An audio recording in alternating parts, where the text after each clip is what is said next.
My next guest is a French film star who has caused ladies to pass out at the very sight of him. He's produced a new film which sounds really good with himself and with Jean-Paul Belmondo. It's called Borsellino. We're going to see a little trailer from it, I think, in a moment. But will you welcome, please, Alain Delon.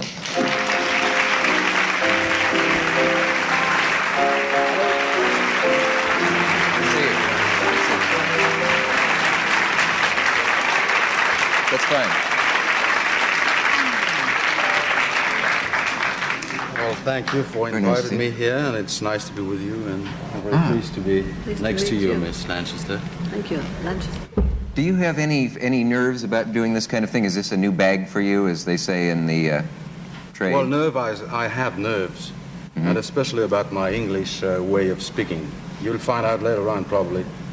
Oh, will it's I? kind of a strange way, yeah. Oh, don't worry about it. If we get in trouble, I do worry. I'll speak with a French accent, and it will clear it all up. Would you? Yeah. How about your French? I'll try. How's my French? Yeah. Marvelous. How could you ask? Let's hear. What? Let's hear it. You think Americans are stupid? Any American No, can they'll speak understand. French. Really? Of course. It's a simple little language that almost everyone can speak. Well, I'd like the English to be as simple as the French. It'd be better for me. I know you, for example, are suave, chic, et escargot. What are you? You suave? Chic, suave, and escargot. Suave, chic, et escargot. I don't know what chic means. I know just what chic means. Chic. Chic. Oh, did it sound like chic? Well, I know it sounds like chicks broad or something like that. Oh, no? chicks? No, that's girls. Chic. It's that's French what I word. meant, girls. No, chic is a very famous French word. C-H-I-C. Yeah, they're like elegant. Yeah. So you meant chic, elegant, and made broad. I made broad. I told you you're going to get stuck with my English. How do you do in German? Very badly. Let's switch to that for a moment.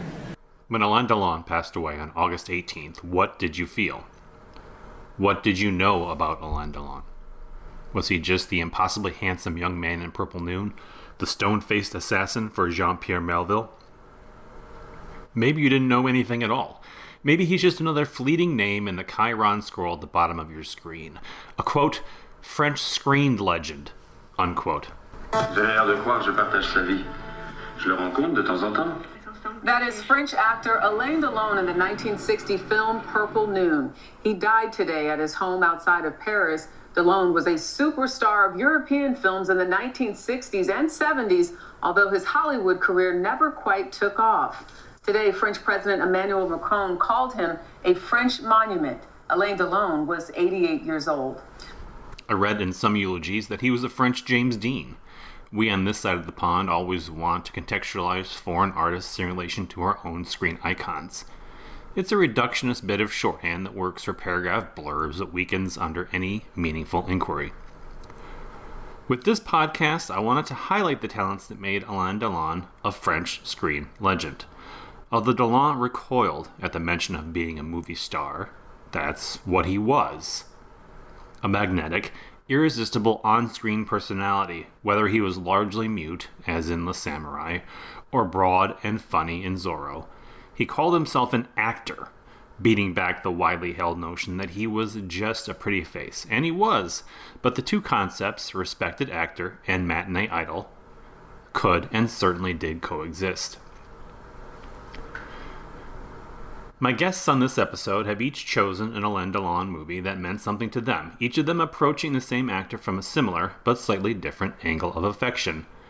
When I produced the Rememberathon episode for Burt Reynolds, the varied affection for the man and his screen persona broadened even my perspective, and I considered myself a relative superfan. The same held true for Delon. Delon held a much higher echelon of star status in Europe, obviously. In North America, his rise in popularity among cinephiles and classic film fans largely paralleled the rediscovery of Jean-Pierre Melville, and indeed Delon could be seen as paint on that auteur's brush, the on-screen realization of a finely tuned visual and moral aesthetic. His association with Melville is essential to understanding Delon's significance in the long and varied history of French cinema. But that's hardly the whole story. The aim of this podcast is to tell more of that story and cause you to seek out some of the titles mentioned. It's called Cinema Shame, But the irony of that is our reason for being is normalizing the idea that it's totally fine to admit that you haven't seen every movie ever made in the history of the moving image. Nobody has, not even Joe Dante, I swear. He even admitted it once on the Movies That Made Me podcast. Sometimes we just need a reminder to sit down and watch that movie we've always wanted to see, or maybe something we didn't know we needed to see. Take this opportunity to celebrate the life and career of an important artist.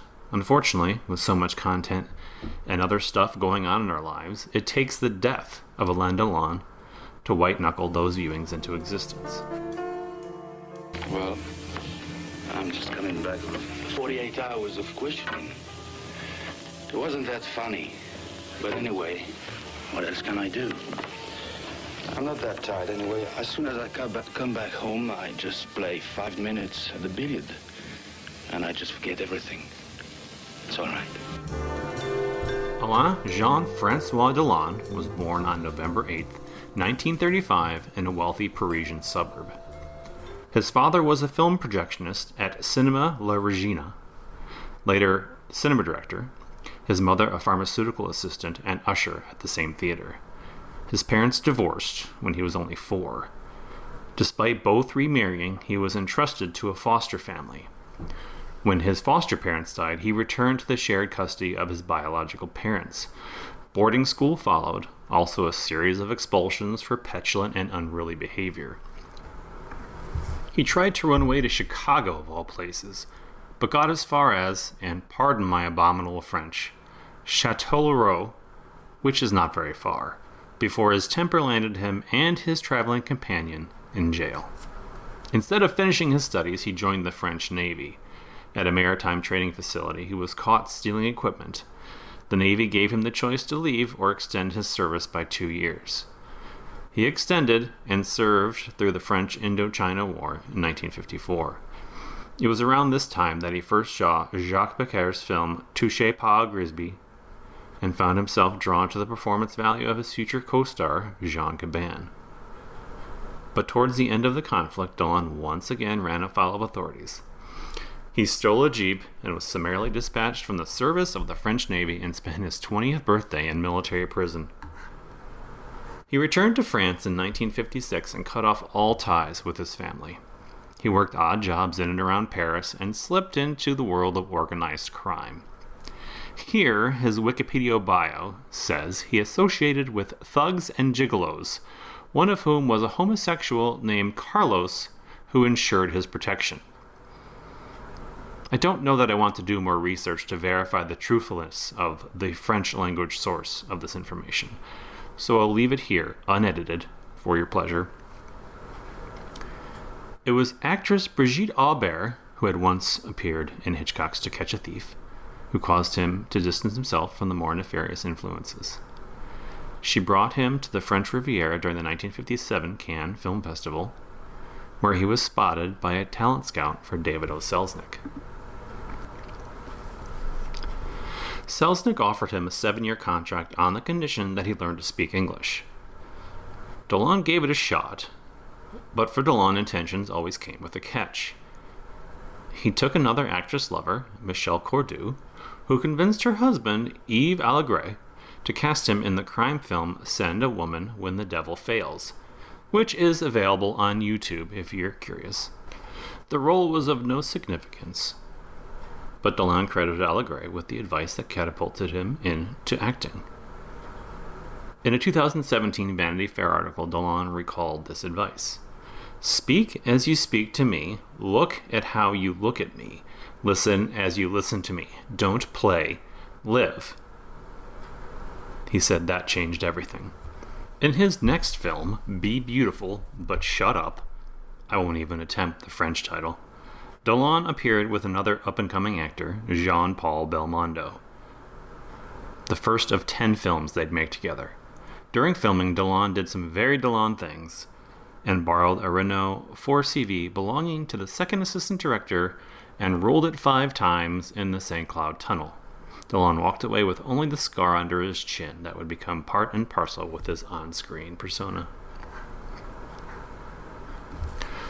Before Delon appeared in his breakout role in 1959's Women Are Weak, his first international success, he was handpicked by German actress Romy Schneider to appear alongside her in the 1958 adaptation of Arthur Schnitzler's Christine. The two met, fought, declared each other repugnant in their respective languages, and eventually coupled. The press dubbed them the Magnificent Lovers, or the Terrible Lovers, due to their tumultuous, public, and paparazzi-filled love affair. An affair that ended in 1964. In his later years, Delon called Schneider the love of his life, and expressed regrets about not ever marrying her. Within the next 2 years, Delon appeared in René Clement's Purple Noon, which we'll talk about later in this podcast, and Luchino Visconti's Rocco and His Brothers. This is the moment when Delon's career launched. That notorious crotchet, Bosley Crowther of the New York Times, wrote that Delon's work was touchingly pliant and expressive, and if you've got Bosley's seal of approval, that should probably go on your tombstone. Over the full course of his career, Delon worked with some of the most famous and influential directors on the planet: Visconti, Melville, Clement, Duvivier, Louis Malle, Jack Cardiff, Joseph Losey, Valerio Zerlini, Duccio Tessari. He worked on the stage with John Ford in Paris. He was a massive box office star in France and abroad, including Japan and Hong Kong, where his sunglasses brand caused quite the stir, as worn by Chow Yun-fat in John Woo's A Better Tomorrow. But he could never quite catch on in the U.S. As far as the rest of his life is concerned, his public affairs and so on, I'll leave that to the tabloids of the past. I'll just say that he became a controversial figure in France because of contradictory political statements and declarations of support for fringe ideologies. But any specific detail is firmly outside the scope or intent of this production. Instead, let's talk about what we loved about Alain Delon's movies. Since I'm in charge of the show, I'll start, and I guarantee that starting point is probably going somewhere that'll surprise you. Zorro's back. Zorro, the greatest hero of them all. Thank God for your life, Sergeant. Everyone knows the mark. Everyone knows the mask. Everyone cheers his fame.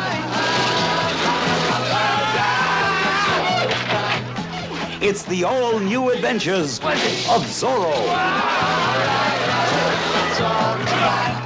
It's all for fun, and fun for all.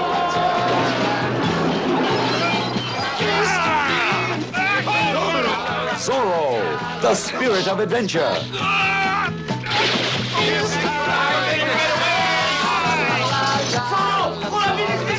A mystery in a mask. A legend that lives and fights in the biggest adventure of them all.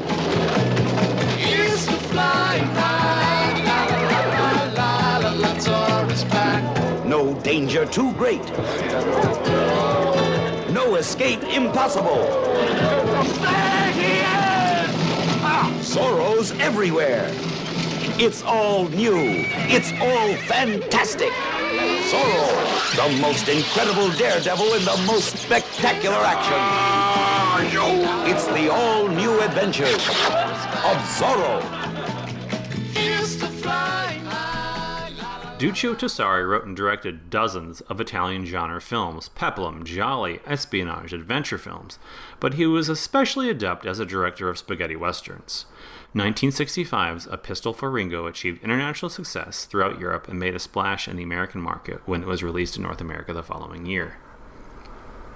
In 1973, he directed Alain Delon and Tony Arzenta, aka Big Guns. On the outside, it seems like a pretty standard crime drama, but upon closer look, Tessari's film is a highly accomplished and entertaining mimic of Jean-Pierre Melville. If you didn't know better, you'd have to think twice before deciding that it definitely wasn't a Melville production. I talked about my affection for Tony Arzenta in the 1973 Shamedown episode. You can scroll back and find that one in the archives. Pull that up for a more complete conversation, but I wanted to mention Tony Arzenta because it leads in nicely to 1975's Duccio Tessari directed Zorro, starring Alain Delon as the eponymous hero. Now, If you've only seen Le Samurai or Le Cercle Rouge, the concept of Alain Delon as a dashing, charismatic swashbuckler might seem like an impossible bit of casting, and you'd have reason to question his Douglas Fairbanksiness, but Delon fully embraces the slapstick action and costumed posturing. I was floored. Zorro opens akin to any of the Bud Spencer Western comedies. Alain Delon rides through a sun-drenched landscape on horseback, soundtracked by Zorro is Back by Guido D'Angeli.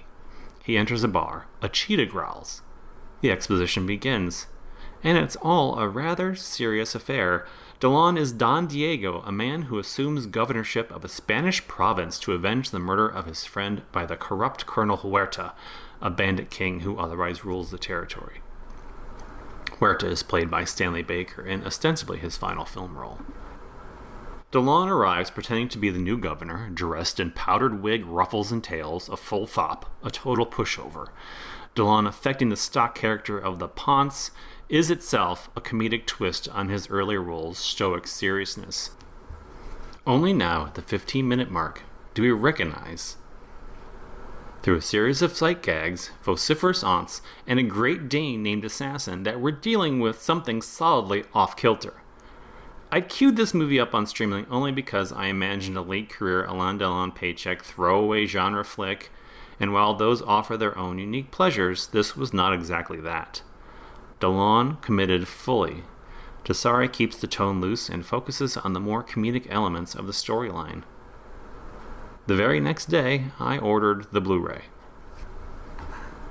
Until then, my Delon frame of reference had been limited to the 12 early years, from Purple Noon to Le Cercle Rouge, ultimately a very narrow but career-defining period.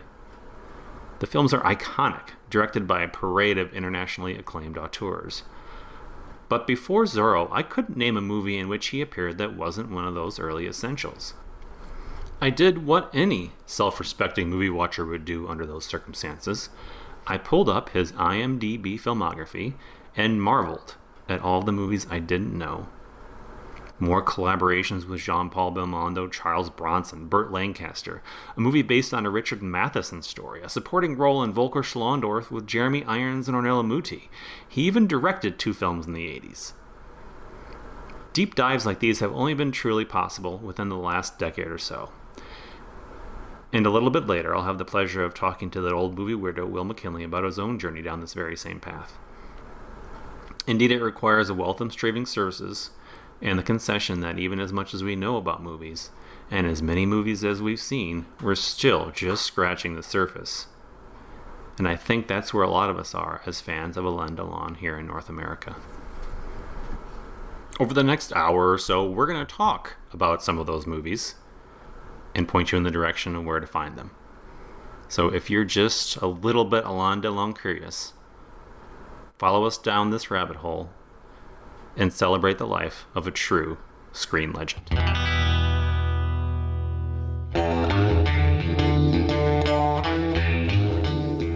Our first guest for the Alain Delon Rememberathon is Jen Johans. She last appeared on the show for our Hunt for Red October episode. She is the host of Watch with Jen.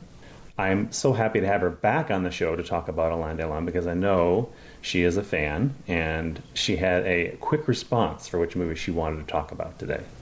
Yes, thank you so much for having me. It's always a pleasure, James. It is, unfortunately, on less enthusiastic terms than celebrating the first watch of a movie, but yeah. I think it's also good to highlight a lot of these movies. I mean, seeing as how Alain Delon was not an American actor, he appeared in American movies, but I think there's a lot of people who are seeing the headlines and maybe wondering why everyone is talking about him so much. And I think sharing some of these titles that we all love is a good way for people to perhaps dive into his filmography for the first time, or go beyond the really big titles that he was associated with, because he had a very long career and appeared in, I mean, I've seen a lot, and I'm still digging at movies right now that I've never even heard of. Yeah, for sure. I'd seen films with him, of course, over the years, but didn't really do a big deep dive until the pandemic. My friend Kate Gabrielle, who I believe you know, is a huge Alain Delon fan, and she hadn't seen a lot of movies starring my favorite actor, Robert De Niro. And so we kind of did this De Niro, Delon series of alternating conversations. Sometimes we'd watch a movie like a De Niro film one time and a Delon film, or we'd assign each other movies and then talk about both of them. And one of the first ones she sent me is the movie that I immediately latched onto. It's not his best film, it's probably not his best performance by far, but it's, I think, the one that I watched the most and the most fun. And it was one of the first ones. She actually bought the Blu-ray, stuck it in a package, and sent it to me because she said you could only stream it with really bad English dubbing, and that's not how you watch it. And it's The Sicilian Clan, and it's still a favorite. I love this movie. Every industry has its first family. Every industry has its first family. In crime, it is the Sicilian Clan.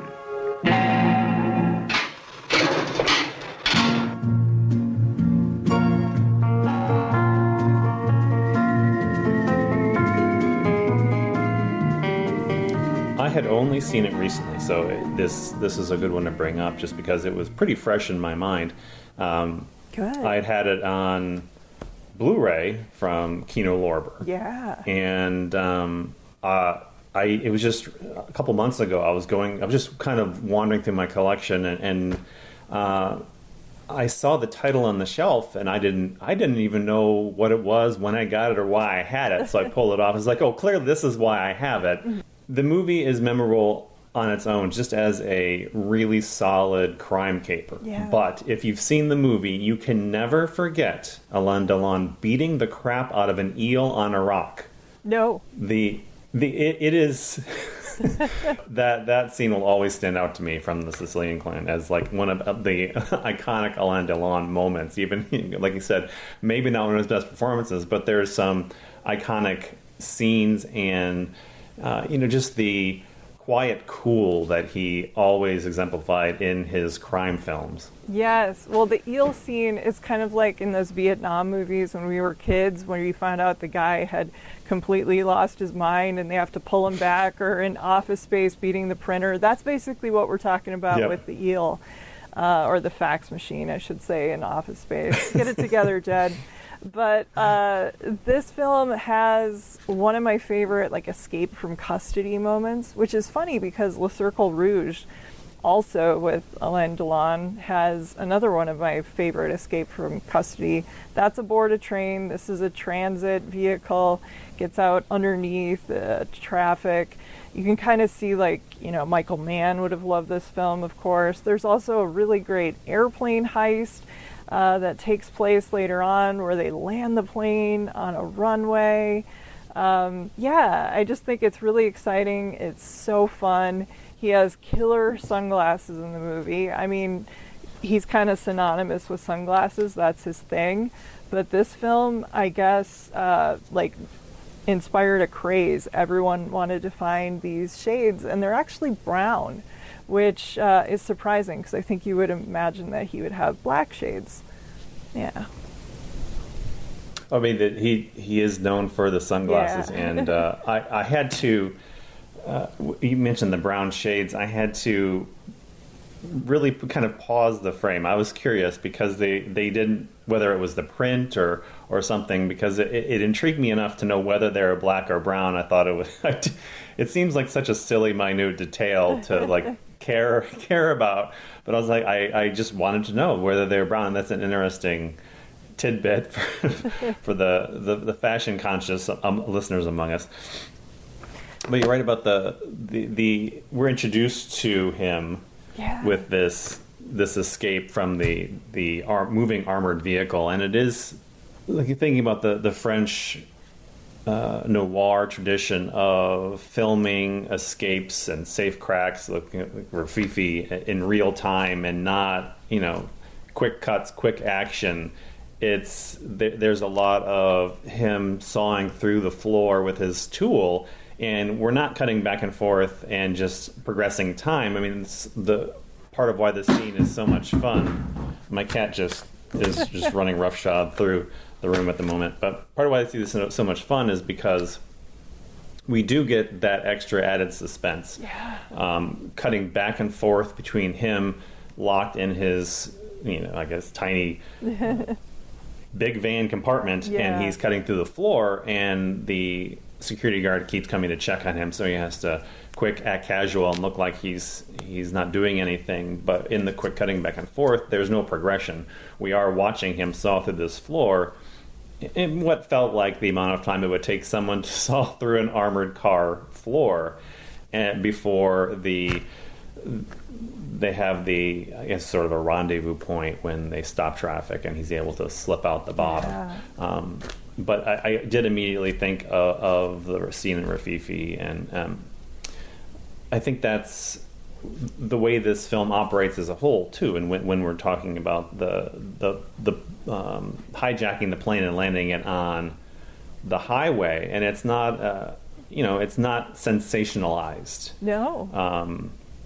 There's nothing really frightening about it. I mean, they're in control the whole time. We didn't play anything up. It's just, we're going to take the plane. You're going to land it down here so we can then...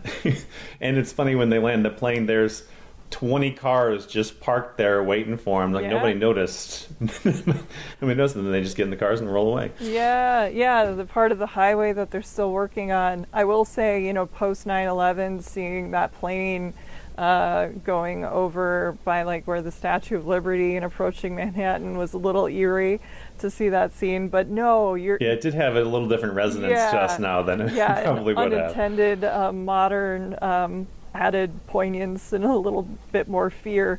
But overall, no, it's just a really cool sequence. The actress in the film, whose name is Irina Delmick, I believe, I was reading The Mistress of Daryl Zanuck at the time, and so when she had a note, you were going to follow it because Fox was putting money into French film at the time, and Columbia. This was a weird time in American film in the late 60s. They knew French filmmakers were making exciting stuff and they wanted to invest. And she is the female lead character in the film. And she wanted to take part in this hijack on the airplane. I guess originally in the book, her character did have more of an active role. I haven't read the book. But in the first version of the script, she didn't. She was just kind of along for the ride, essentially. But she said, no, I think, my character should get involved. So I do like that they work her in a little bit as well. I do find it funny, as somebody who's a little bit Italian, that you have Jean Gabin playing a Sicilian, but you have Lino Ventura as the cop, which is interesting. Yeah. So what I like about this movie is they build tension through the minutia and going about it matter-of-factly. But this movie dispenses with plot, bang, bang, bang, bang, bang, when it's not really focused on the particular scene that it's working on. And towards the end of this film, there is... I mean, if you think about it in contemporary terms, an American film, we're clocking in at over 2.5 hours regularly for something like this, and it dispenses with probably about 45 minutes in 5 over the last 15 minutes when it decides it's going to really kick into gear. And I'm not missing anything. I think that's the conservation of the directorial language that he's using, and the screenplay doesn't mess around when it's moving from point A to point B. Yeah, and the American version is 118 minutes. The international cut was a little over 2 hours. I watched the international cut. Yeah, I think it's a blast. I love the little details in their personality. This was kind of a reunion picture for the director, Henri Verneuil. I apologize. I don't know if I'm butchering that. It's Verneuil. Yeah, he's not someone that gets talked about, so we know exactly how to say it. Like, I've never heard someone French. That would be helpful. I mean, it would. He made if we had just an advisor. He made so many good movies, including Any Number Can Win with Delon and Gabin. So this was a good sort of, that's a black and white with another great heist twist. That film won the Edgar. So if you love crime and mystery and you liked that as a heist movie, I think you'll love this. The other thing I really dig about it is the original score by Ennio Morricone, who's one...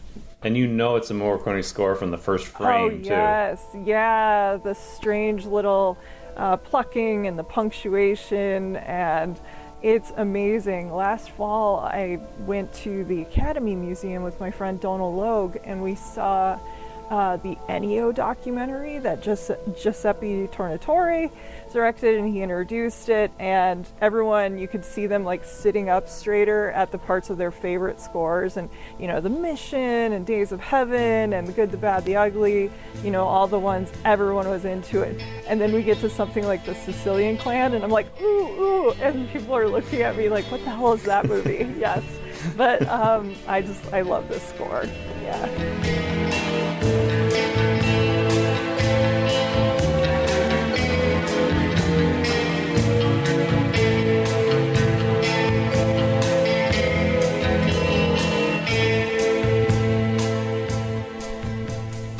And the director, Vern, let's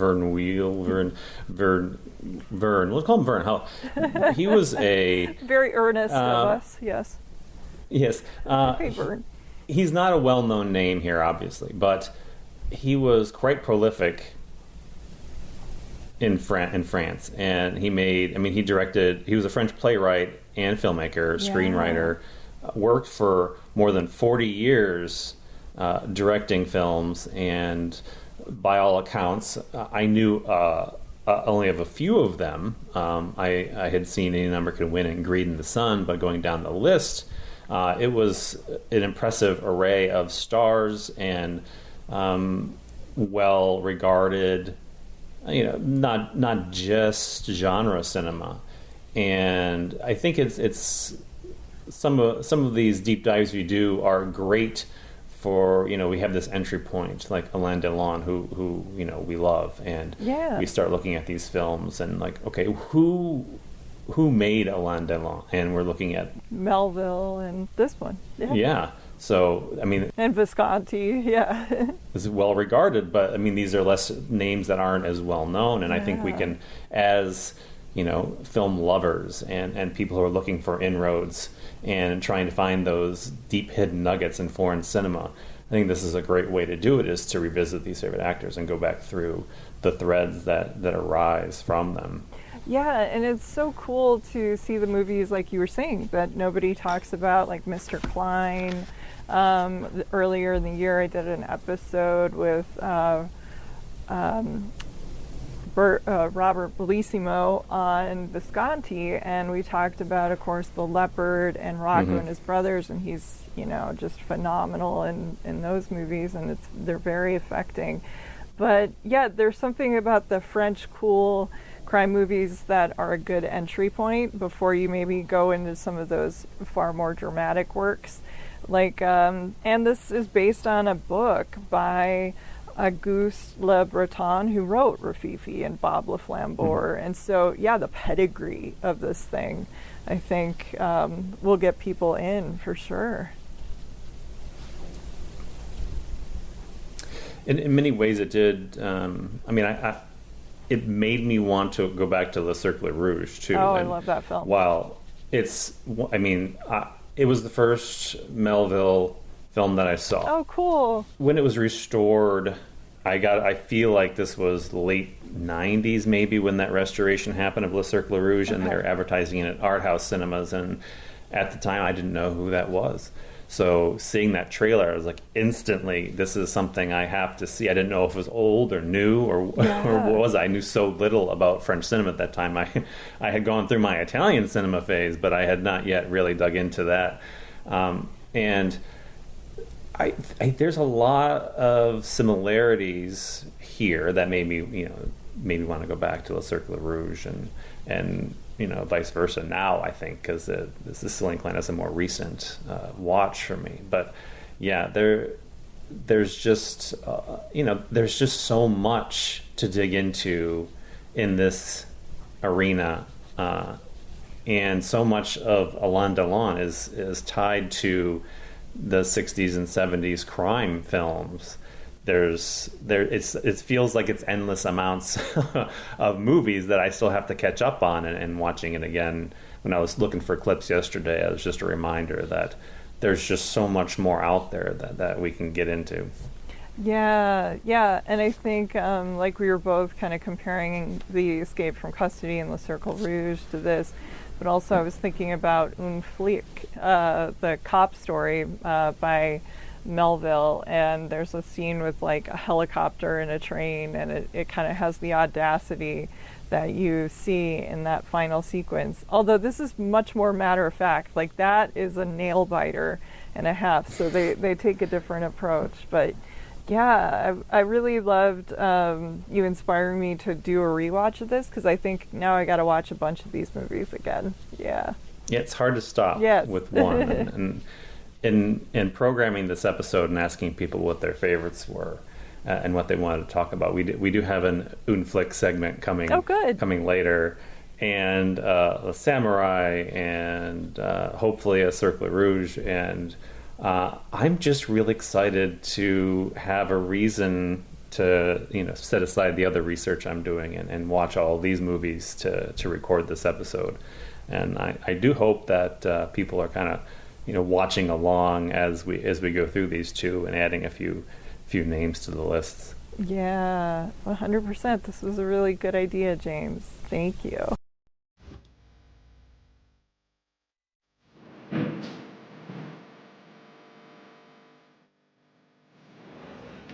C'est vraiment une pensée délicate de votre part de porter le deuil de Freddy. Tout ça ne serait pas arrivé. Il ne se serait pas suicidé si j'avais été à Rome. Cessons cette plaisanterie, Marge. C'est vous qui m'avez empêché d'y aller. Philippe ne vous aimait pas. All right, next up on the Cinema Shamequarters is Mr. Eric Langberg. He is a film writer and historian. He has written a piece on the movie we're about to discuss. When I posted about seeking Alain Delon fans for this podcast, he chimed in immediately that he wanted to do Purple Noon. Good afternoon, and I wish we were, having this first conversation under slightly better circumstances rather than the loss of a screen icon. But it's a good reason to connect either way. Yeah, thanks so much for having me. Yeah, you're right. Sad circumstances, but should be a good conversation anyway, I think. Yeah. So what is it about Purple Noon that keeps you coming back to that film? So I first found that movie maybe like 10 years ago because I got really into James Dean.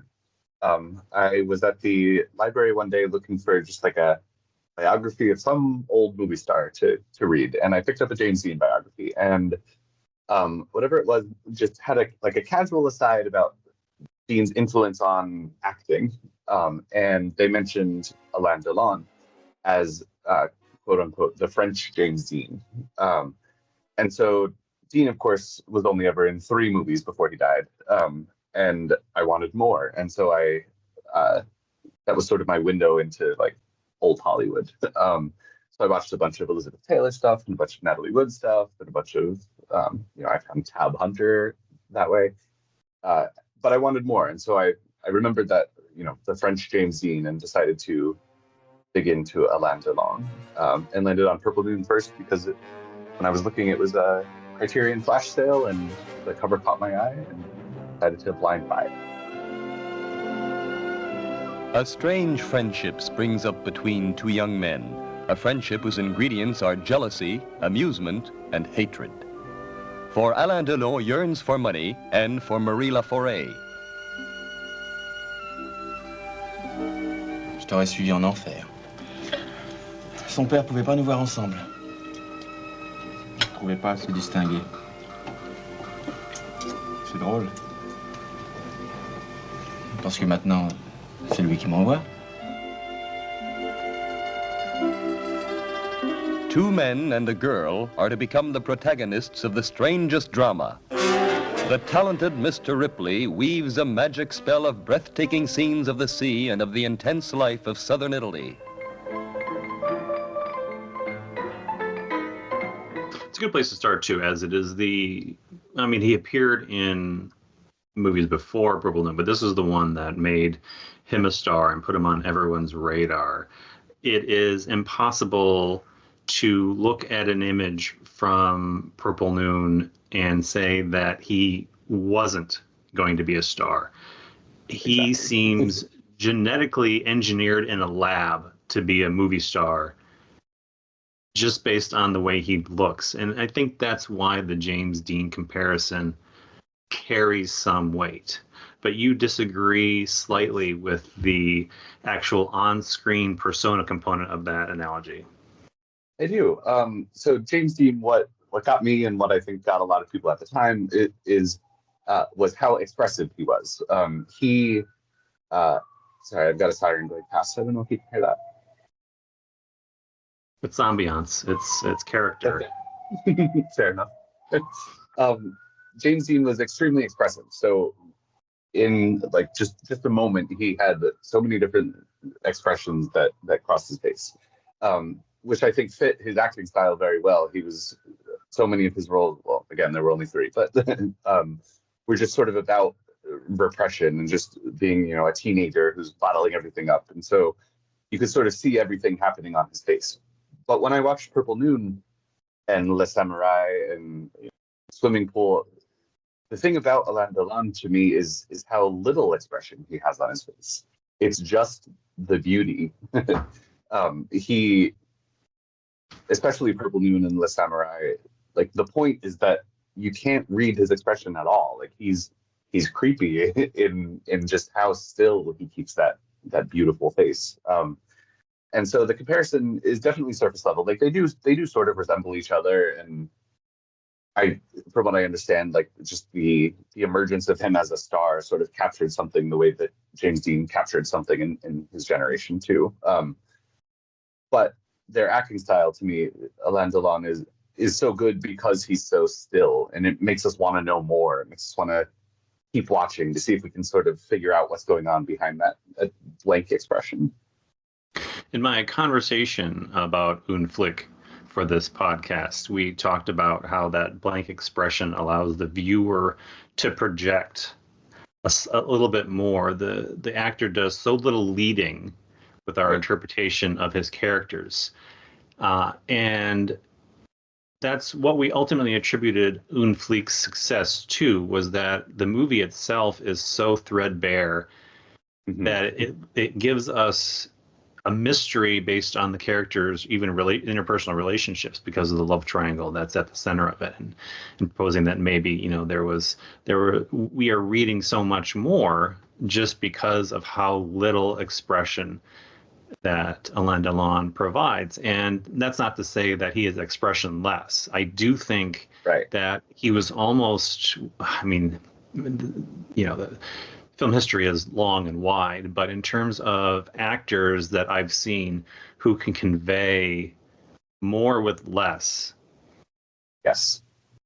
That is probably why I was originally drawn to him as well, because he was unlike a lot of the actors of his time, just for that specific reason. And I'm pretty sure Le Cercle Rouge was my first Alain Delon film, followed swiftly by Le Samurai.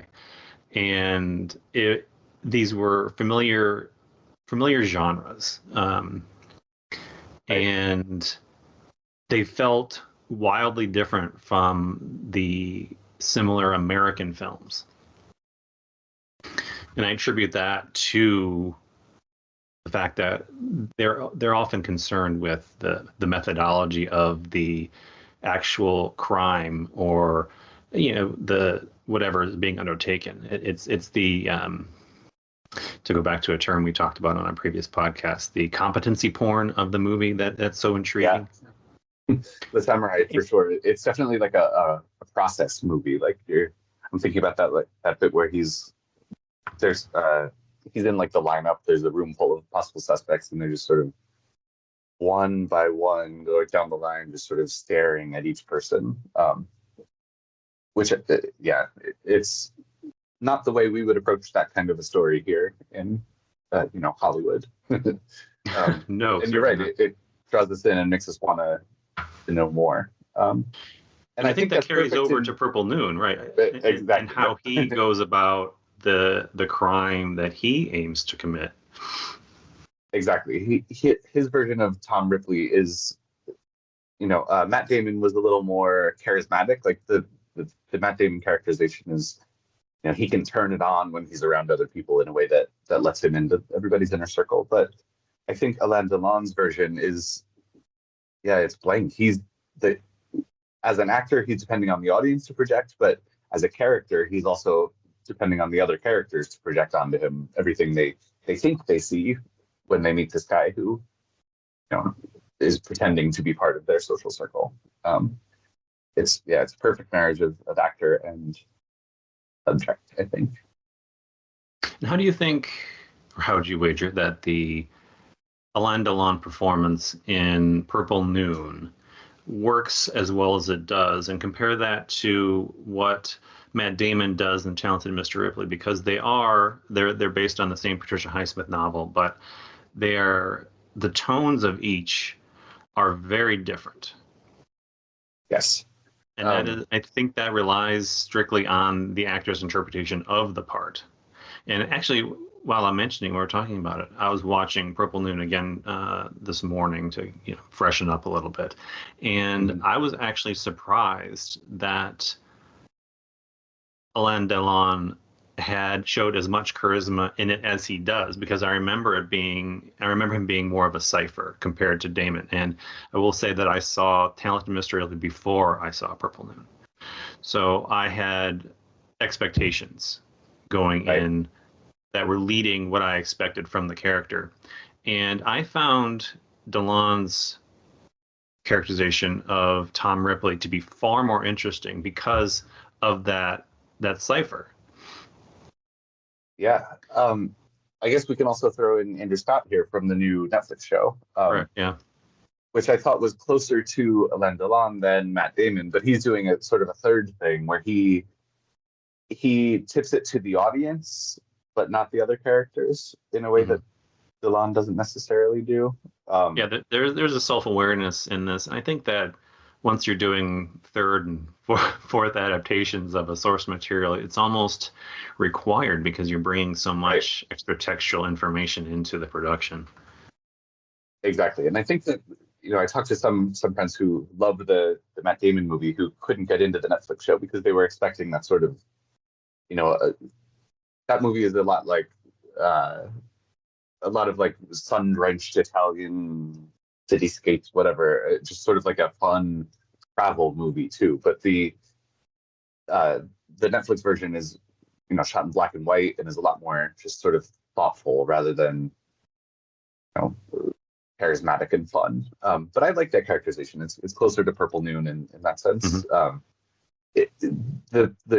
point of the character of Ripley is that he's just sort of hollow inside, that there's not really much there, and so he fills himself with other people's personalities. So I love that scene in Purple Noon where Delon's sort of practicing in front of the mirror. It's just, it feels so alien to me. It's like a non-human thing trying to put on a human personality.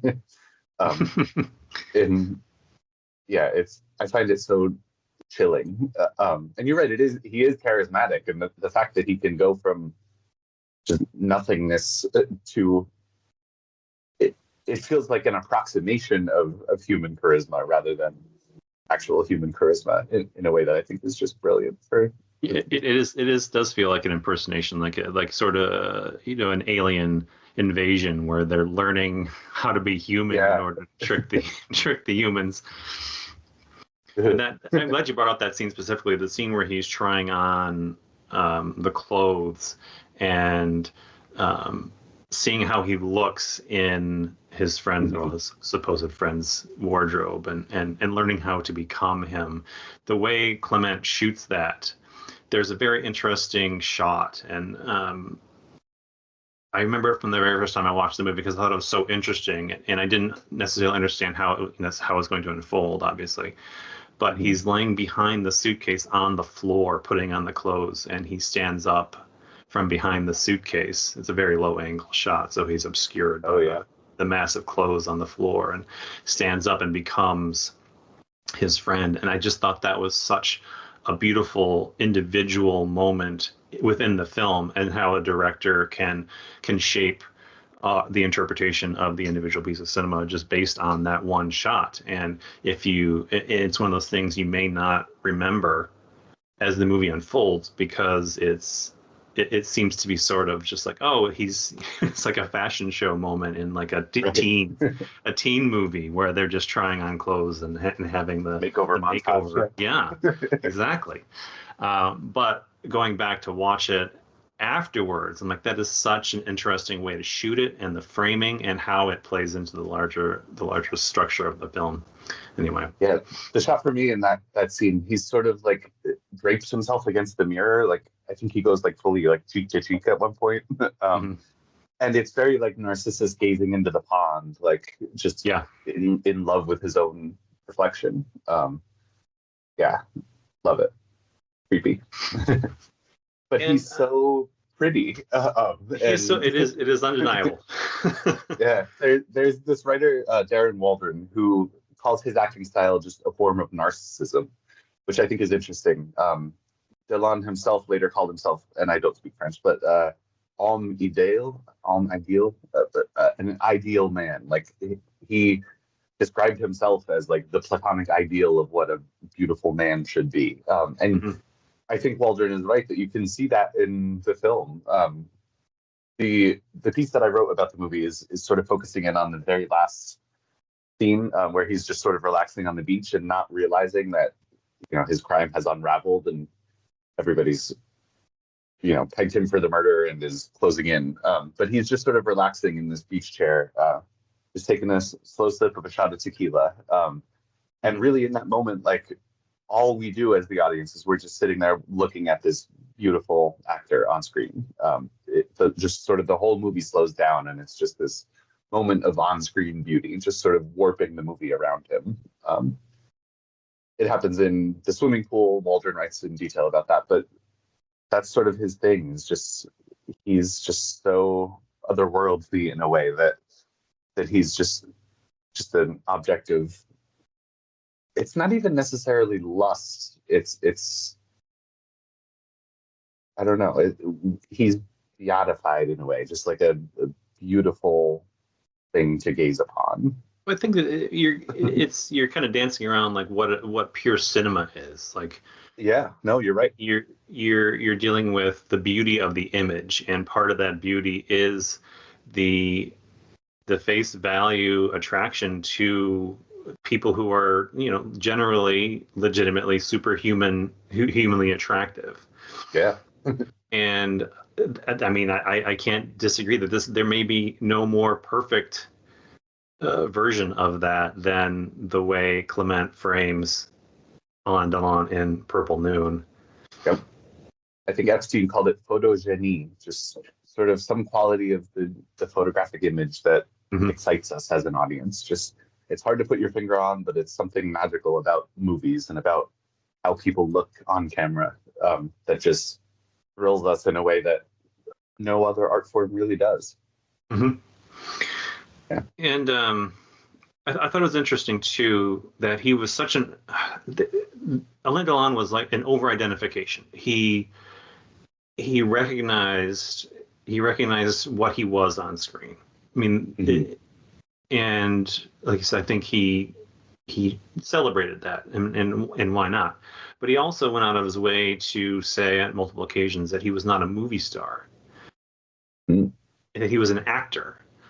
And I think while you could write that off as something that's trying to be self-serving, is like I'm not just a pretty face, I'm an actor as well. But there was something to that, right? He never conveyed that charisma. He was never like a teen idol. He was not winking and mugging for the camera in ways that our other celebrities of the era would have been. I mean, going back to the dawn of cinema, there was this like a Ramon Navarro or in Rudy that Valentino, the true ideal movie star. And in the way he treated fame, there's so much wrapped inside the Alain Delon public persona, and he's such an interesting figure. I mean, talking about the matinee good looks, but he's also this very reserved and non-showy actor. He's just such a complicated person to dig in and discuss, because there's a lot of conflicting ideas about who he was, and especially, I've talked about this in other segments, but later in life he became deeply troubled. A handful, awful man, it seems, in person. And it's difficult to put your finger on it too, because he's early in his life, he was very much an activist. And you think about the work that he did in producing a movie like Mr. Klein, which runs contradictory to almost every word that came out of his mouth late in his life. Yeah, it's wild. No, yeah, you're right. What you were saying about movie star versus actor. The podcast Las Culturistas, which is Bo and Yang's podcast, they play a game sometimes called Star or Actress, where they try to get at this idea of like, is somebody, like, when we go to the movies to watch them, are we going like because it's I don't know, because it's an Anne Hathaway movie, or do we want to see what Anne Hathaway does as an actress?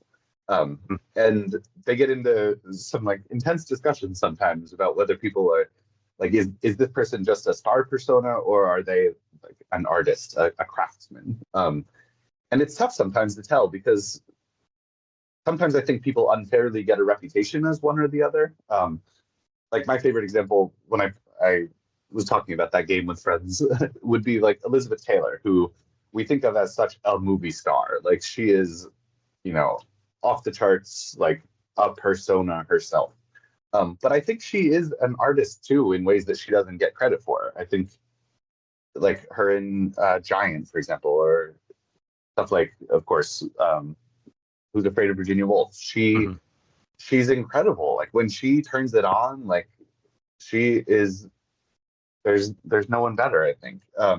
But she had such a reputation, all the off-screen stuff, all the marriages and the activism and the health problems, it sort of overtook what she's actually doing on screen. So Delon, I think you're right, is interesting. He's got so much else happening in his life, and he came to mean so much for French cinema, but there is a lot of craft there too, in a way that maybe he didn't always get credit for.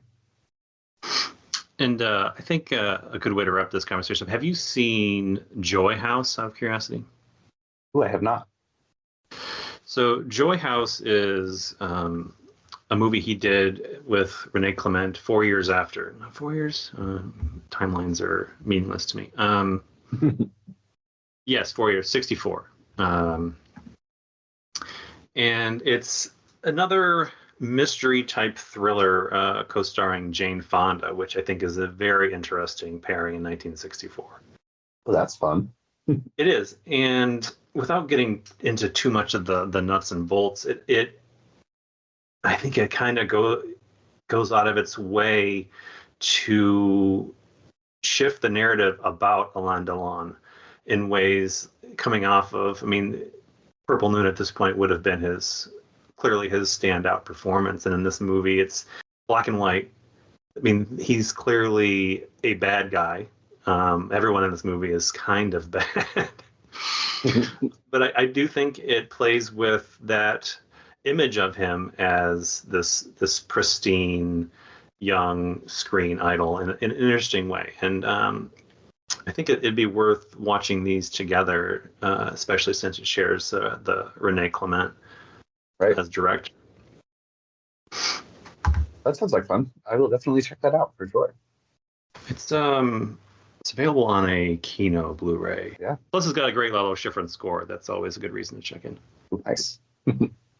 Is there anything you'd like to plug, or tell us how people can find you on the interwebs? Sure. Yeah. I'm on Twitter at Mr. E. Anders, which is my middle name. And then I have a Medium publication called Everything's Interesting, where I review new stuff, sometimes old stuff, streaming stuff, theatrical stuff, and it's everythingsinteresting.press. Perfect. Yeah. That's good. Thank you for joining me in this conversation about Alain Delon. Of course. Thanks for having me.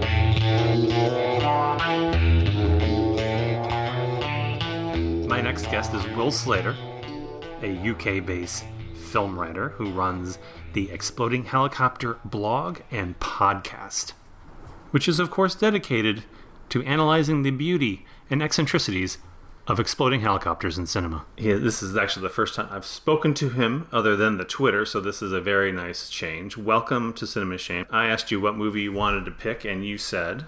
Flick.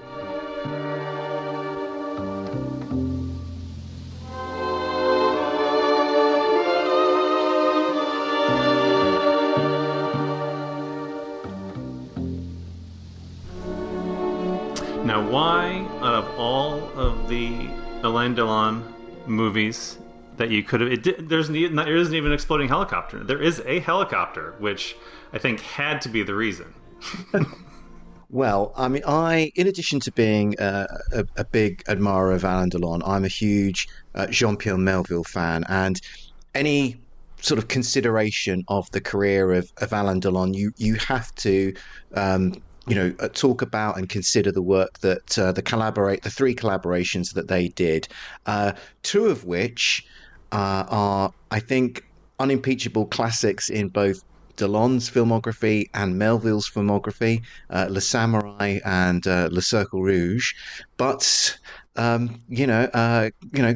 contradictorily, I wanted to talk about Un Flick, and I'm not here to say that this film is better than those two other films. I'm a huge admirer of those two films. They completely deserve the legendary status that they have. But I've been watching this film and those other Melville Delon collaborations for the nearly 30 years, and Un Flick is, for all its flaws, it is the film that I think about most. It is the film that I am drawn back to most often, and it's a curious film, and yet it is it is, but it is the one that I think about the most. So obviously, when you kind of put out the message looking for people to talk about Delon's filmography, I just felt okay. Un Flick is the film that I have to do.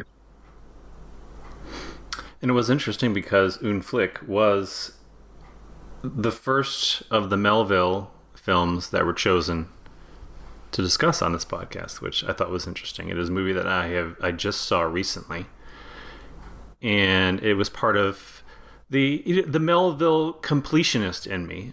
It was one of the last three that I hadn't seen, and I'm kind of taking it slowly because I don't want to run out. It's the thing. I don't want to not have another Jean-Pierre Melville film to watch, and he's absolutely one of my favorite filmmakers. I am actually currently wearing a Jean-Pierre Melville t-shirt. Oh, very cool. For the occasion. Nice. And there are a few moments in this movie, I should say scenes, that are as Jean-Pierre Melville as it gets. Yeah, there certainly are. I mean, the opening heist sequence where you have these, four gangsters just slowly driving into this deserted, storm-swept seaside town in order to pull off this bank heist. It is, as you say, it is pure Melville. It is like the sort of quintessence of his, skill as a filmmaker. I mean, it's the pacing, the visuals, the colors that were chosen for the scene. Everything about it comes straight out of the Melville playbook, and from frame one, you know exactly who you're watching. Absolutely, and there's scarcely a word of dialogue, but there doesn't need to be. I mean, it is sort of pure. It's cinema at its purest, really. That this particular sequence, and but there are also moments within this film which I think are truly baffling, and I mean, it's good to hear that you are sort of a Melville fan and you're sort of familiar with his body of work, because I think what's really interesting about Unflick is, it proved to be the last, Melville's last film, and it's interesting to see the sort of the evolution of his work over the years. I mean, I specifically have in mind the kind of that cycle of gangster thrillers that he started with Bob Le Flambeur, because again and again in Melville's work, he is exploring themes of like friendship, loyalty, like professional codes of honor. But over the course of his films, you see a sort of darkening of his vision. So in, say, something like Bob Le Flambeur, if you remain true to your sort of professional codes of honor as a thief, there is redemption for you if you remain true to those kind of codes. And as what you see over the course of Melville's career is that there becomes more ambiguity about it. So say let's thinking about Delon's first collaboration with Melville in Le Samurai. There is honor in sort of the ultimate fate of Delon in that film, but it's somewhat neutral in a way in which Bob Le Flambeur, it's much more, it's a bit more feel good. But then you come to a film like Unflick, and like all of those, it just seems like all of those professional codes of honor have completely broken down. Like these characters are observing those patterns of behavior, but it's more out of habit. It's more out of a sort of existential sort of crisis of identity, in the sense of like, well, what else would I do?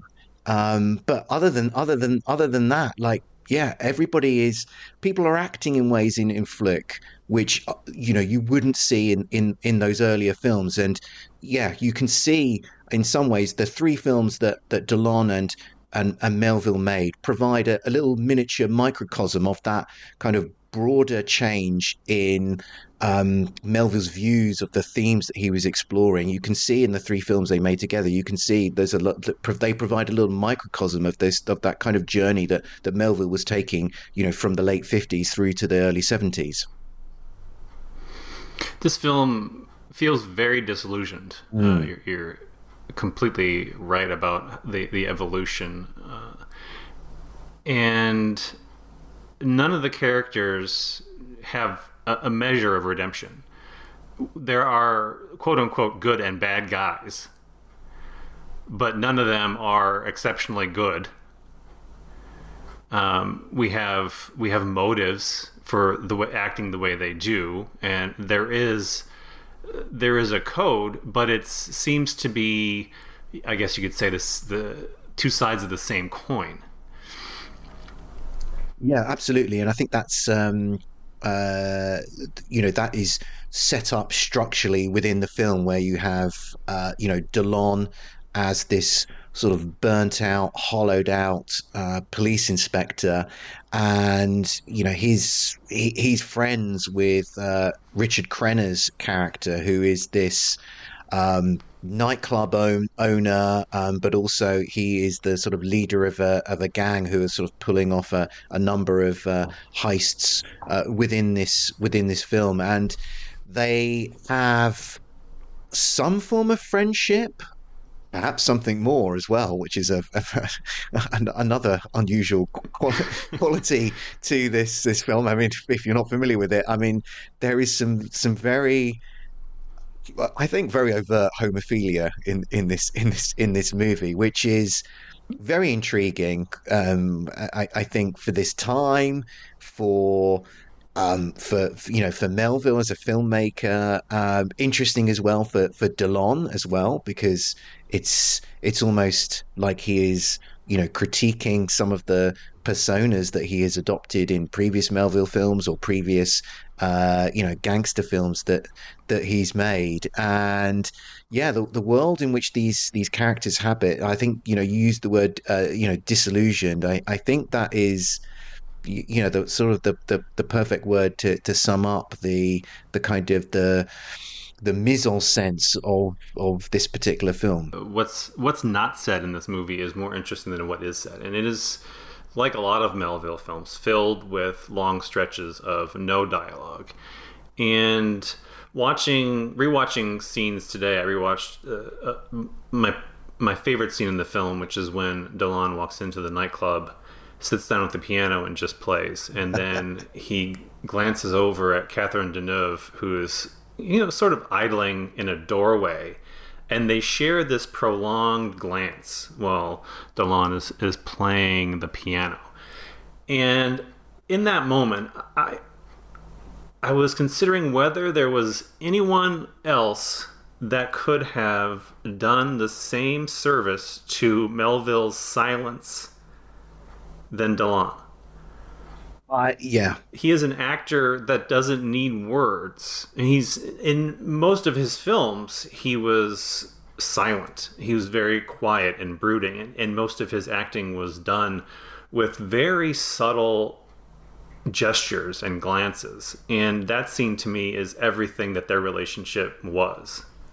Well, I completely agree. I mean, that you really, Delon in this film and in I think many of his other films, as you say, he's somebody who does so much by doing so little. And he particularly in these Melville films, he really gives these very pared back, introverted performances. And I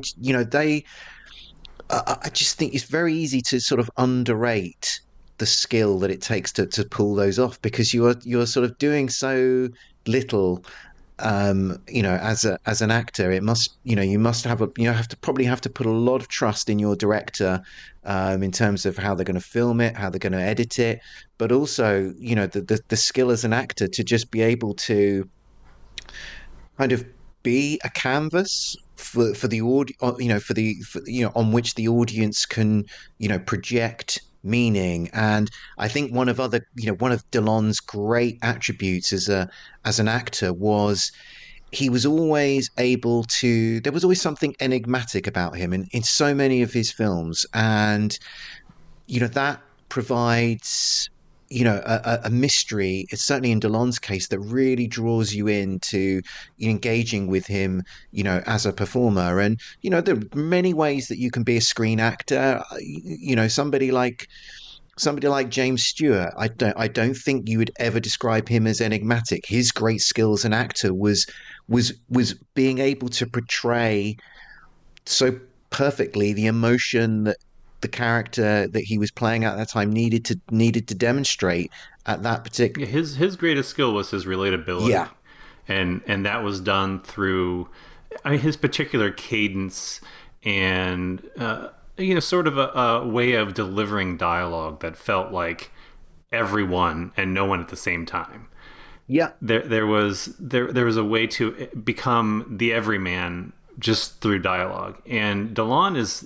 Making a point is that he's almost the opposite. He is, he said, the enigma. He's not giving anything away. So what you're projecting into the mystery of the performance. Absolutely. And I think, as you were speaking about, like there are so many scenes in this film where characters don't say anything. They just look at each other. And the scene that I always come back to in when I'm sort of or think about the most when I'm watching this film is the scene back in that same nightclub, but it's the scene where Delon and Richard Crenna and Catherine Deneuve go for a drink at the bar, and the barman brings them 3 whiskeys, and they're just standing there and they don't say anything. They're all just looking at each other. I mean, I think if you're not familiar with the film, it's worth saying here that Deneuve is ostensibly, she's Richard Crenna's girlfriend, but we know that Alain Delon is also sleeping with her. And you then so you have this sort of menage a trois going on here, but then you also have, as I sort of mentioned earlier, this idea that is positioned in the film that perhaps Richard Crenna and Alain Delon, there's some extra spark going on there, and you almost sort of think that neither of them would ever, Delon and Crenna are never going to sleep with each other, but that kind of like sleeping with Catherine Deneuve is their way of consummating their, their intriguing relationship, and that scene is just. I don't really know what we're supposed to get out of that scene, and that's why I enjoy going back to this film so many times, because I think, maybe on this viewing I will unlock the secrets of what that scene's trying to say. The whole relationship has that built into it. Like you said, the are they or aren't they? Like what's the exact connection? And Melville, the screenwriter, doesn't care to give you any answers about that. And what we are interpreting is done strictly on the performance level. Maybe there's more in the screenplay. Maybe there were directions. The most interesting thing about the ending is this sense that there was more between them than we were allowed to know. So I don't want to spoil it for anyone here, but the movie is old, and this is a point worth making. When Alain Delon is faced with Richard Crenna, it's very much a heat moment. I know that man has probably digested Jean-Pierre Melville into his bones, but the end of this film, Delon has set up the trap for Crenna to walk out, and he's going to confront him, and Crenna goes for what one would assume to be a gun inside his breast pocket, and Delon immediately takes out his gun and shoots him.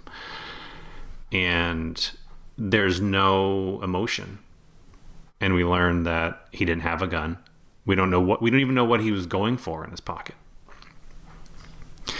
and that's the sort of the great mystery of their relationship too, is we don't know what he was going for.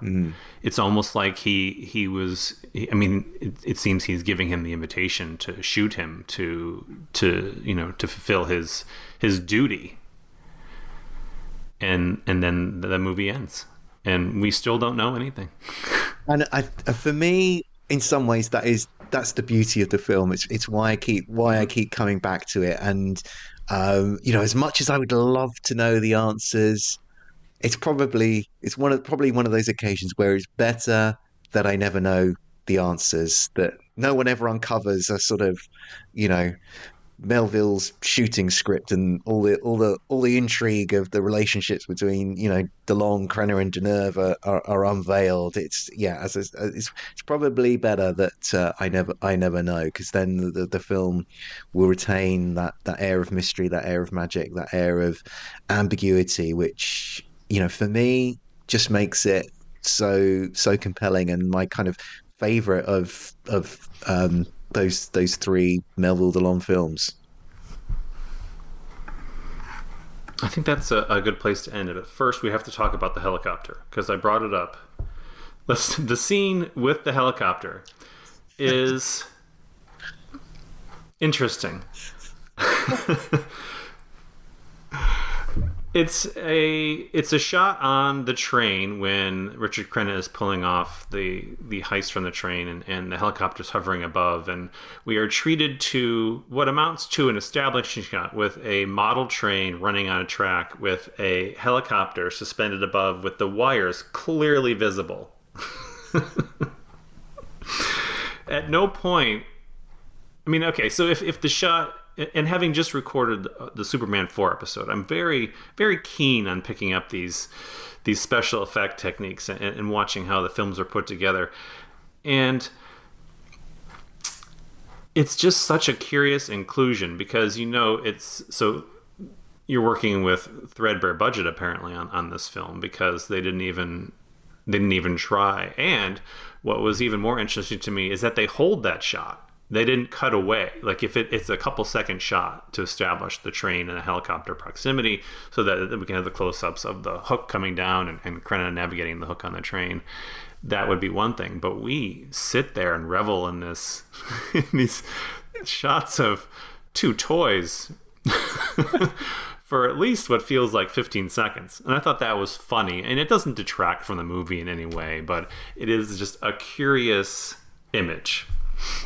It may be the most curious image in Melville's entire career, because he's such a consummate filmmaker that the sort of the choice that he made in this scene, it's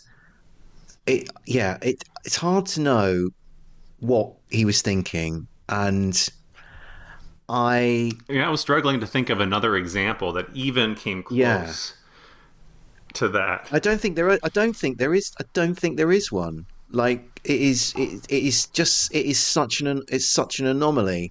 And I grew up watching a lot of like old movies, so kind of generally sort of wonky special effects don't kind of I don't really, if I'm enjoying the film, then I don't, and the special effects are trying to do as long as they're trying to do as good a job as possible, then I kind of don't have an issue with, I don't kind of start sort of seeing flaws and having problems where I don't need to have them. But some years back, I saw this. It was screened in a cinema in London, and when this scene came up, there was all like audible laughter in the theatre, and it kind of, that made me sort of oh yeah, you know what, like I can understand why they're laughing, because this is.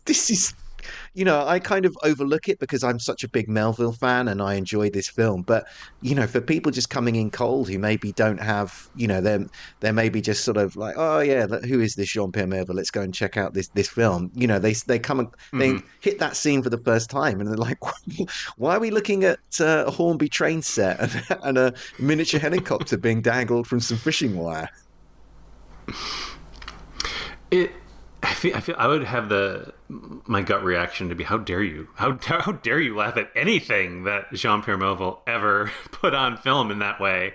I would immediately have that protective response, but removed from that context, I just have to laugh because it's just one of those things. And he was such a humanist filmmaker, but all of his films are derived from the human condition and human emotion, and there's a lot of dwelling on the human face, and then to have this scene where we're taken thoroughly outside this train set it's notable. Yeah. Well, you've reminded me of a moment where I think it was in a screening of another cinema screening of Le Samurai that I went to, and there are a few sniggers in the audience. I can't remember what scene, but then like a few moments later, somebody like just started going ha ha ha ha ha, and then finished by saying, it's really annoying when people laugh in the wrong places, which what? It's really quite terrifying. I was like, you know what? I think I don't mind people laughing if this is going to be the alternative. Oh, I hope that wasn't you. No, well, I haven't been to London since I was 5, so probably not. I'm relieved to hear that. All right, let's see. Where can people find you on the interwebs? What's your preferred method of communication? Anything else you'd like to promote while we have you on the air? Well, thank you very much. So, yes, I run Exploding Helicopter, which is a podcast website dedicated to celebrating the strange way helicopters keep exploding in movies. So if you want to come and check out my website, where I've got information on reviews about films where helicopters explode, it's explodinghelicopter.com. I also run a podcast which you can find anywhere you listen to podcasts. Just search for Exploding Helicopter, and I'm pretty active active on Twitter for my sins. So if you want to come and find me there, I am at Chopper Fireball. Fantastic. Thank you for coming on and talking Alain Delon with me. My pleasure.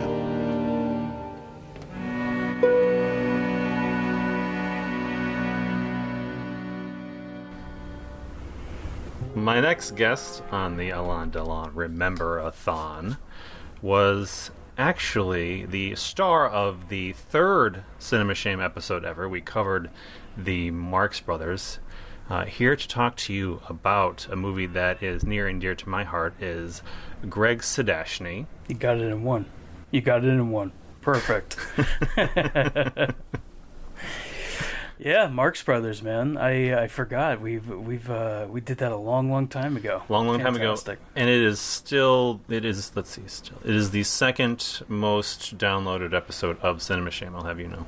Amazing. Amazing. Yeah, it's, that was an eye opener for me because, like I said on that episode, the 30s and particularly Marx Brothers, that was a big pool that was kind of intimidating for me to jump into, and since then, it's kind of opened doors to not just the comedy of the era, but other films of the era. So yeah, in that time period, I would say Marx Brothers really opened opened my eyes to a lot of parts of cinema I hadn't seen to that point. But yeah, man, good stuff. And speaking of opening doors, this in particular was a film that opened a lot of doors for me into French crime cinema. And we mentioned off air the impossible decision to choose between Le Samouraï or Le Cercle Rouge. Mm-hmm. And both of those films are so very important to me in that it introduced me to a particular filmmaker called Jean-Pierre Melville.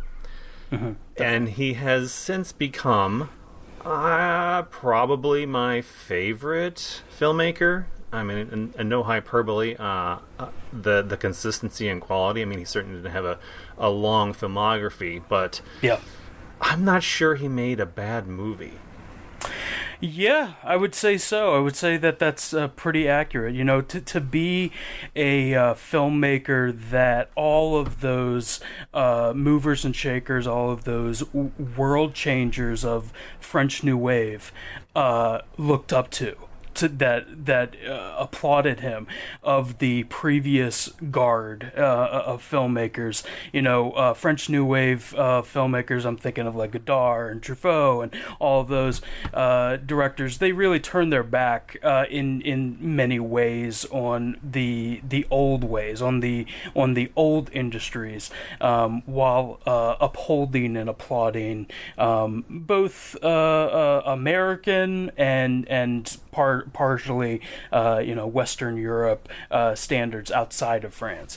But man, they loved Melville, and it really comes through in those movies because you can realize watching them now how much of a master he was.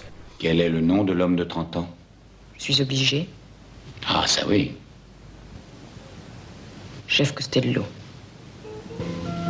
Jeff Costello, personnage central d'une intrigue dramatique. A-t-il encore des amis? And the ripples continue on. I mean, you just take a look at Michael Mann's filmography. Yeah. And I mentioned this in another segment on this podcast, but I mean, Michael Mann must have digested every ounce of Melville into his bones for something like Heat. I mean, the two, Heat and Melville's work here are really almost inseparable in terms of influence and master and student. Yeah. Action cinema as a whole. You talk about John Woo and like you said, Michael Mann. The extensions of Le Samouraï in particular, and how it affects Leon the Professional, for instance. Something that's directly connected, or The Killer. John Woo's The Killer. Melville's teaching them crescendo. He's teaching them the pacing of action movies, that it's not just this bombastic action scene after action scene, but that there's stillness and quiet. And it's so funny you say Michael Mann, because that is his recipe, for his action movies. There has to be the stillness in order to call attention to the explosion of violence, and no one did it better than Melville in detailing the minutia of. Talking about the samurai, looking at the minutia of a hitman, and conversely the minutia that goes into the police work to uncover a murder suspect. And what I found most interesting about The Samurai the first time I watched it, and truth be told, I didn't really understand what he was trying to accomplish during my first viewing. I was a little confused when we spent 20 minutes going through the lineup scene. Yeah. I forgot how much of this movie is connected to building that alibi. That there's so much time spent for Jeff to create his alibi. There's so much time spent in kind of combating this detective, this French Columbo, from basically dismantling his alibi. Everything from the clothes that he wore to his look. He's on a lineup, and there's antiquated parts to it, obviously, things that seem kind of pure and innocent of the time, but it's so interesting, like you said, the minutia, the details, because you just don't get that. There's some filmmakers that just do that so well that, hey, the first hour of this movie, or a large part of it, is going to be focused on this one event and its aftermath, and it's pretty amazing to see. Yeah. And I was timing it out last night because I never really specifically looked at it, but I know this film is a study in conservation of dialogue as well, and it's a full 10 minutes before anyone speaks a line. Yeah, it's pretty amazing. It is, and it's not, you don't miss it.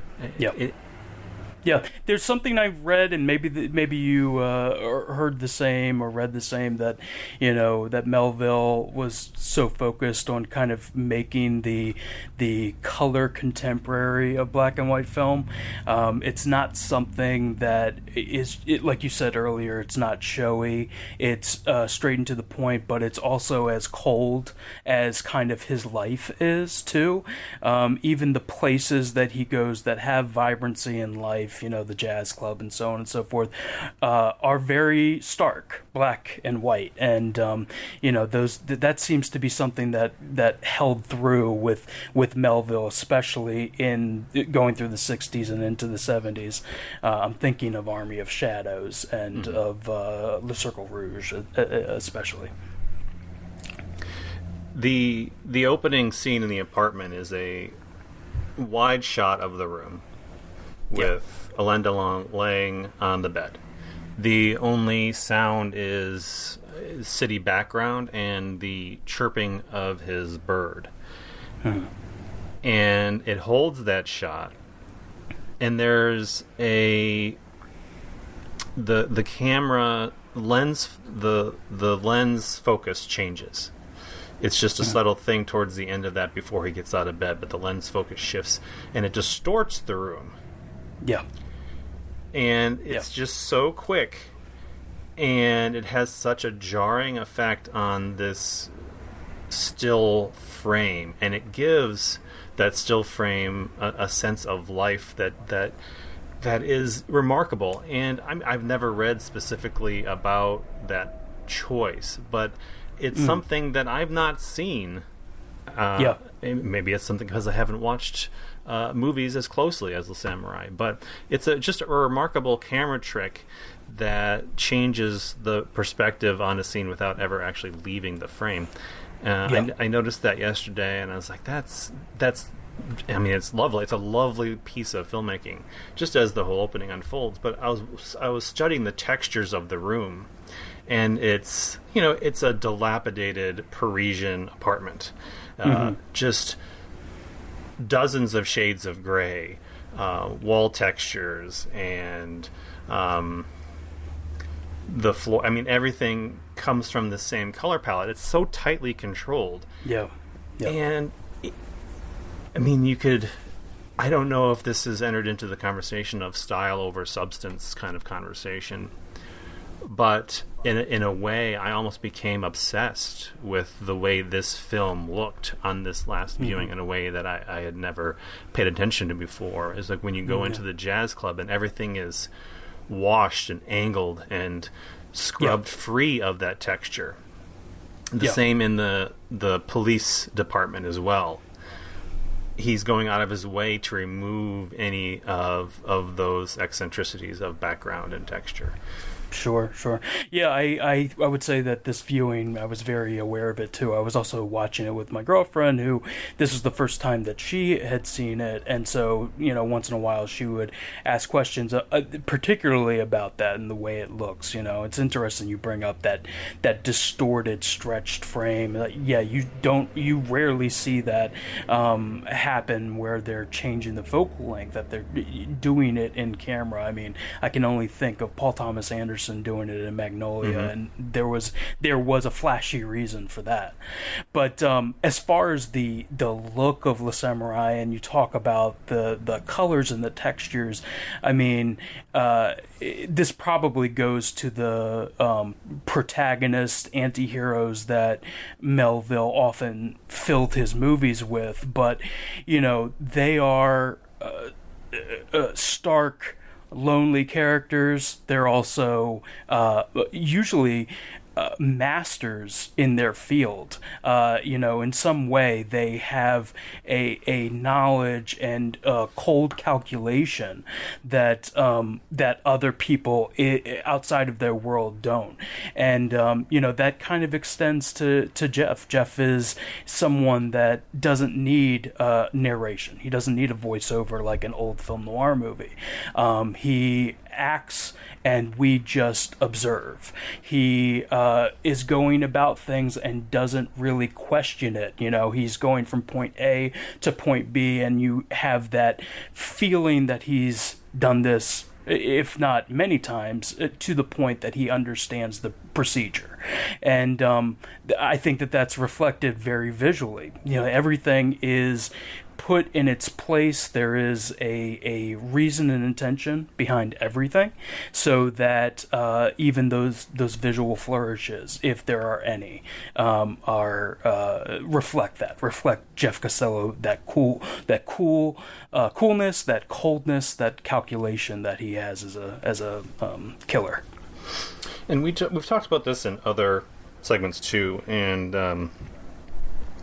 Alain Delon's performance style. This came up in the Purple Noon conversation. We discussed how he is somewhat of a cipher for projection. He's giving away nothing with his performance. And how do you think that benefits his character of Jeff here? What's the performance value for you? Oh, well, absolutely. I think that, I was thinking that, that is a cipher. That is, to extend it, it is someone who can blend in. It's someone that you can apply any number of things to, whether any of those witnesses at the jazz club actually believed that was him that went out of the club and, at the lineup, whether they believed it or whether they were covering for him and lying that they didn't see him. It would be a believable mess for anyone to put together, much less the investigator that's trying to pin it on him, because he is this perfect blend in of a French, of a Parisian man in a hat with the raincoat, something that is, of course, Melville's talked about how much of a influence Alan Ladd was on this Gun for Hire, and you can see how that coolness translates to this. But as far as visually, we can take away that, man, Alain Delon is a suave, debonair motherfucker, but at the same time, he's not smiling. He's very cold. His face is blank. His clothes are very run of the mill. He can blend in to a crowd very easily, and I think that that's the perfect characterization for a killer like him. He doesn't want to have the spotlight on him. He does not want to be on anybody's radar. He wants to go in and out like mist. And that also relates back into the title of the film itself, because obviously, the samurai, we're recalling the samurai code, the Bushido code. There's even a quote at the beginning of the film that builds on that. So, in many ways, the samurai had also been stripped of their identity. They were servants, and really, that's what we're digging into here. He is a servant to his employer. He must execute the command, and no questions asked. He is also a slave to his particular moral code, also parallel to the samurai.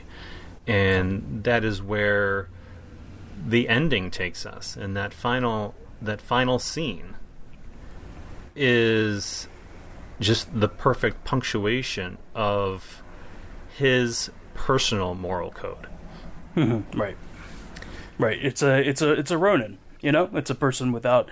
It's a masterless samurai. It's someone that has.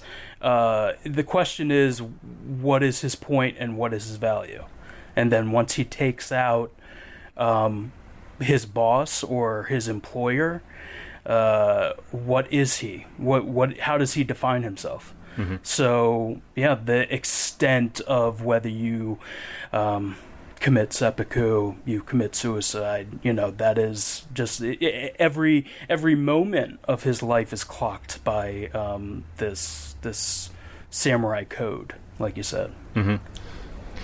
What was your, having watched this a few times now, when rewatching it now, what is your emotional buy-in here?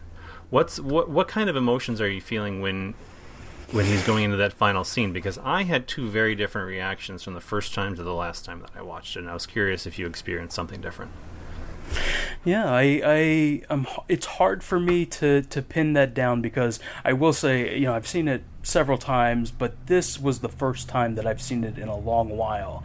And I wonder, the type of movie that it is, the practicality and the procedure that's behind it, because of that distance to the character, it was hard for me to be fully emotionally invested. I was more interested in the moving of the pieces.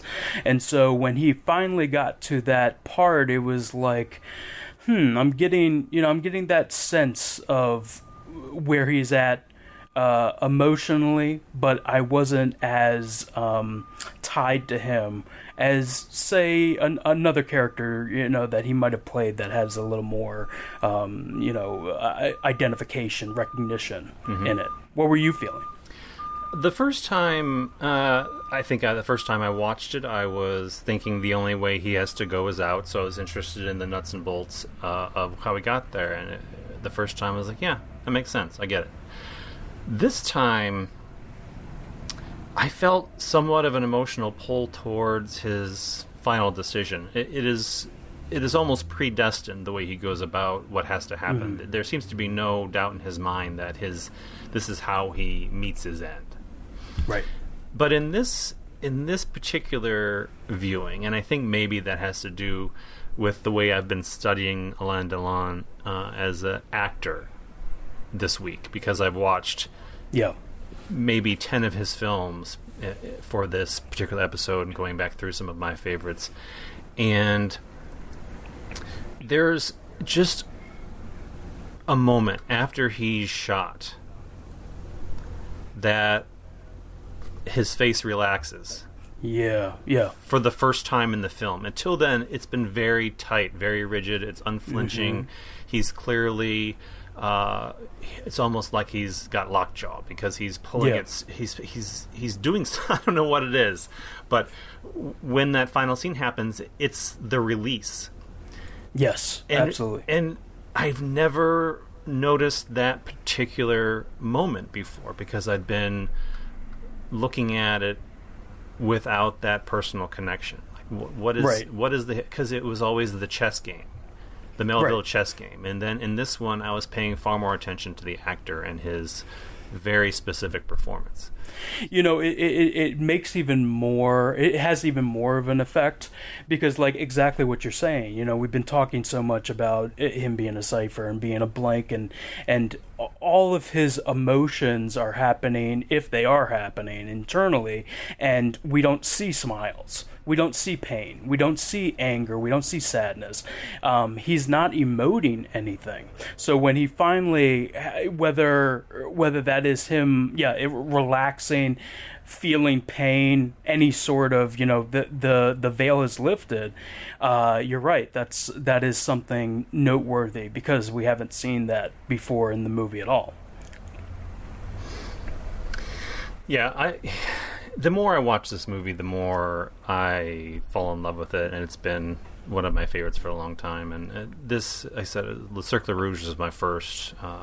I saw that upon its when it was remastered and re-released. I really feel like this was in the late 90s. It's hard for me to remember now specifically when that was. I remember it playing, like art house theaters were playing Le Cercle Rouge, and I saw the previews for it, and at that point had no understanding of who Melville was, and I couldn't tell based on the way it had been restored if it was a new movie or an old movie. It had such a striking color palette that was coming through the trailer, and I don't know what this is, but I need to see what it is.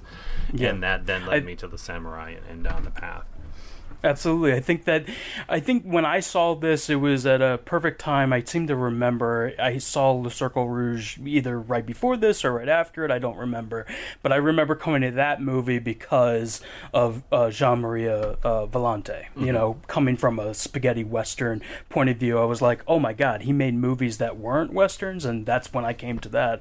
But Alain Delon is constantly, like in all of the Melville films, he's just the perfect translation, the perfect character for Melville, and that again we talk about the silence, the quiet, the stillness. I mean, that's what makes a movie like Le Samurai or Le Cercle Rouge or any of Melville's films, makes them hit internationally, because you don't have to rely just on dialogue. This movie has a massive influence on Asian action movies, on American action movies, and it goes across ethnic background, across across genre, language, across country. I mean, you think the ones that come to mind, you mentioned John Woo, but there's also Walter Hill's The Driver, which is another direct descendant. Jim Jarmusch with Ghost Dog. Yeah, I mean that's Ghost Dog. That's directly coming out of. You could. And when I was watching The American, the George Clooney movie, which I really like and has kind of gotten swept aside over the last 15 years or so, is also another one of those where, I mean, George Clooney doesn't have the same. I mean, he's more. There's more. He plays. There's more cowardice there. There's more cowardice and more fear being played by him. But it starts as Alain Delon. Yeah. It's pulling from that, and it's a different story. I don't want to say we're regurgitating, but Anton Corbijn is certainly looking at Le Samurai, and the one that I hadn't thought of until obviously just now. When you mentioned The Driver, you're looking at Drive as well, which is part of the same conversation. For sure, all of these characters that have their own code. That's something that it's in the tree. It's part of the family tree of it. Yeah, and I didn't even recognize this until I glazed over the Wikipedia page yesterday. But Johnny Toe tried to cast Alain Delon in Vengeance.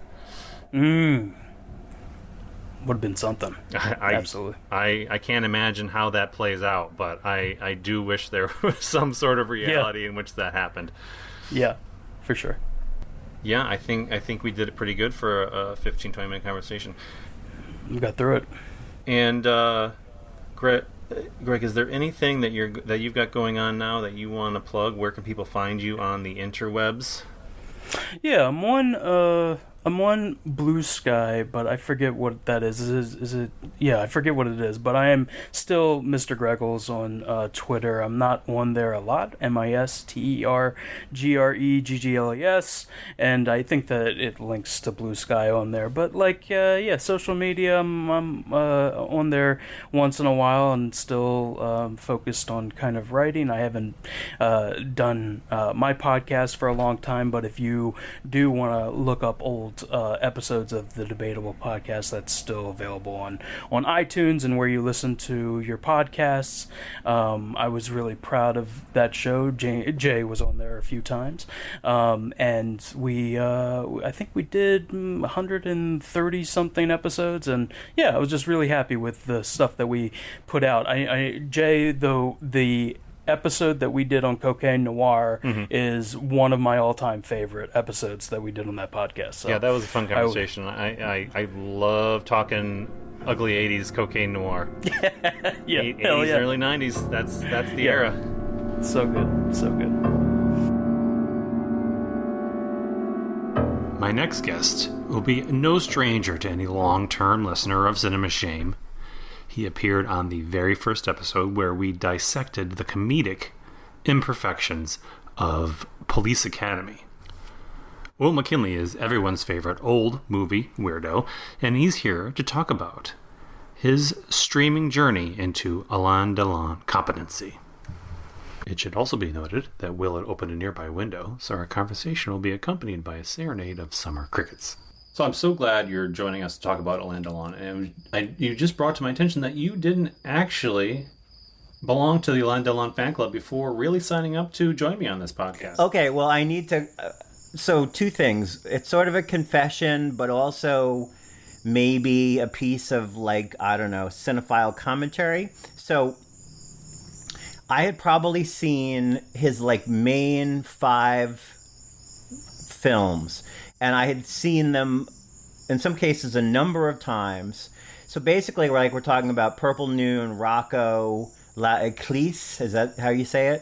Close enough. Any Number Can Win, and Le Samurai. And I had seen those, most of them at Film Forum in New York City over the years, and some on Criterion Channel.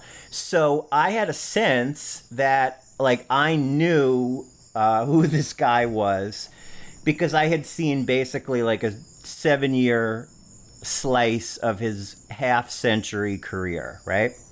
Mm-hmm. And then you must have seen some pish-posh tweet that I did about what a genius he was and how much I knew about him. So you asked me to do this, and I was like, oh shit, now I gotta know what the fuck I'm talking about. And so I was like, okay, well, what I've been doing recently, we've had just a epidemic of iconic actors die recently.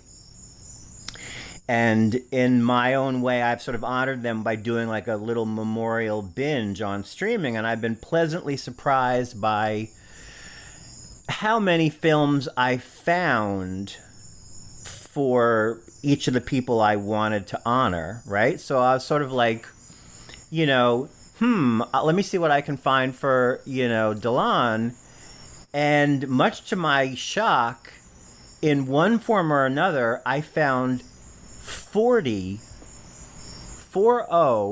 of his movies available in one form or another streaming. So basically, that's remarkable. It is remarkable, and it's an important thing to I think, be aware of, because there's a perception that streaming has streaming as a delivery medium has kicked pre-1980 film to the curb. And if you only subscribe to Netflix, yes, that is 100% true. But if you're smart about where you look, there's more readily and affordably available to cinephiles now than certainly at any time in my life. And I think it's important that people remember that, because when you sort of dismiss streaming as being unfriendly to classic film, I think it can sort of squelch people in their process of discovery, right? Because you're not going to look for something if you think it's not there. And what I'm here to say is that there's a lot there if you know where to look. Yeah, and the perception is based on our main services. And like you said, Netflix doesn't give a damn. They've dispensed with anything that's old for the most part and focused on their own programming. Prime is such a mishmash that it's hard to navigate sometimes. And there is this huge resource. I mean, Criterion Channel is the obvious answer. And that's the one I think most classic film fans will point to. And like, there's plenty on here. But, and I'm excited to see what else you've dug up, because Canopy is a good source that I found. And I didn't even look there when I was considering the search for some of his movies. So can I tell you that Canopy is maybe the best kept secret in streaming, and it's basically for. I know that Alan's not with us, but I don't think it's available for Canadians. I think it's just in the U.S. But they have some other silly service, I think. Okay, but basically it's free with a library card if your library participates. Canopy actually has the largest collection of Delon films on any streaming source that I have found. They have 13 films, including a number that are not available anywhere else, and they have the favorite one of the 15 or so that I've watched in the last week. And I can almost guarantee, well, I'm making an assumption. You probably have not seen this, but everybody listening should see this movie. It's called Half a Chance, from 1998. And it's a reunion movie he made with John Paul Belmondo that's like the best too old for this shit action movie team-up that Canon Films never made in the 1980s. And it with the premise of My Two Dads. It's basically like these two 60-year-old guys with questionable pasts discover that they have a daughter and they don't know which one is the father, right? And then they get into all sorts of shenanigans with Russian drug dealers, and it's basically like an hour and a half of these two guys in their dotage blowing shit up and kicking ass. Their daughter is the singer Vanessa Paradis, who I think was married to Johnny Depp or something. And it is just the funniest, cutest movie I have ever seen. And both of them completely get it done in their 60s, and they're doing action. And there's homages to Borsellino throughout the whole movie, right? So it's total fan service. So sign up for Canopy just to see that movie. And in addition, there are 12 others with Delon that you can enjoy. So Canopy has just been the discovery of the year for me. Not just for Delon, but for a lot of stuff. Also very good for documentaries. If there's a particular documentary that I'm looking for, I always hit up Canopy first. And the thing that Canopy has that a number, I was going to get to this later, but there are also Delon films on specialty streaming services that were created by distributors like Cohen Film Channel from the Cohen Media Group and the Kino Film Collection from Kino Lorber. And they pretty much keep their stuff on their own service, but they license to Canopy. So you're getting stuff on Canopy that you literally cannot get anywhere else. And it's new restorations. Stuff looks great. So yes. And you mentioned Criterion Channel. Yes, Criterion Channel, a great resource. They have 9 films, and it's, again, like most of the ones that I had seen already, the sort of, the art house essentials, right, for Delon. But the one that I watched on there that I had not seen before was called Mr. Klein from 1976. I'm so glad you brought that one up, because that is the one on there. I just watched that. It was the one on there I hadn't seen, and wow. I mean, anybody who thinks, like Twitter or whatever it's called, and every other social media site was filled with, winsome, pretty pictures of Delon for the last week. And anybody who thinks he's just like a 1960s pretty boy needs to watch Mr. Klein, because that movie is heavy stuff. He plays an art dealer mistaken for a Jew in occupied Paris. He's not a nice person, an unlikable character. Well, he's taking advantage of the Jews' need to flee in order to fleece them out of their artwork at very low prices. 100%. And that's just one of the unpleasant things he does in the movie. And it's an example of, like, how many pretty... I mean, it's arguably true that Delon was maybe the most handsome male actor ever to grace the screen. I don't think that's a controversial comment. No. And how many pretty boys basically had a short career, flamed out, and then, had a long decline. He didn't, because he basically, like, adapted and expanded and endured. And this is an example of something he did, I don't know, nearly 20 years into his career. And it's an amazing piece of acting, certainly like arguably the best piece of acting I had seen him do when I watched this. So again, Criterion Channel, $10.99 a month. If that sounds a lot to you, cancel one of the other nonsense streaming services that you pay for and don't watch, and give the money to Criterion, because they need it, and they have a lot. And if you need an extra nudge, they always give you coupons to use for physical media as well, which I'm never going to turn down. I don't think I'll ever cancel my Criterion service as long as they're in operation. There are times when I can't get around to watching it, but I never feel my money is misspent. I once had...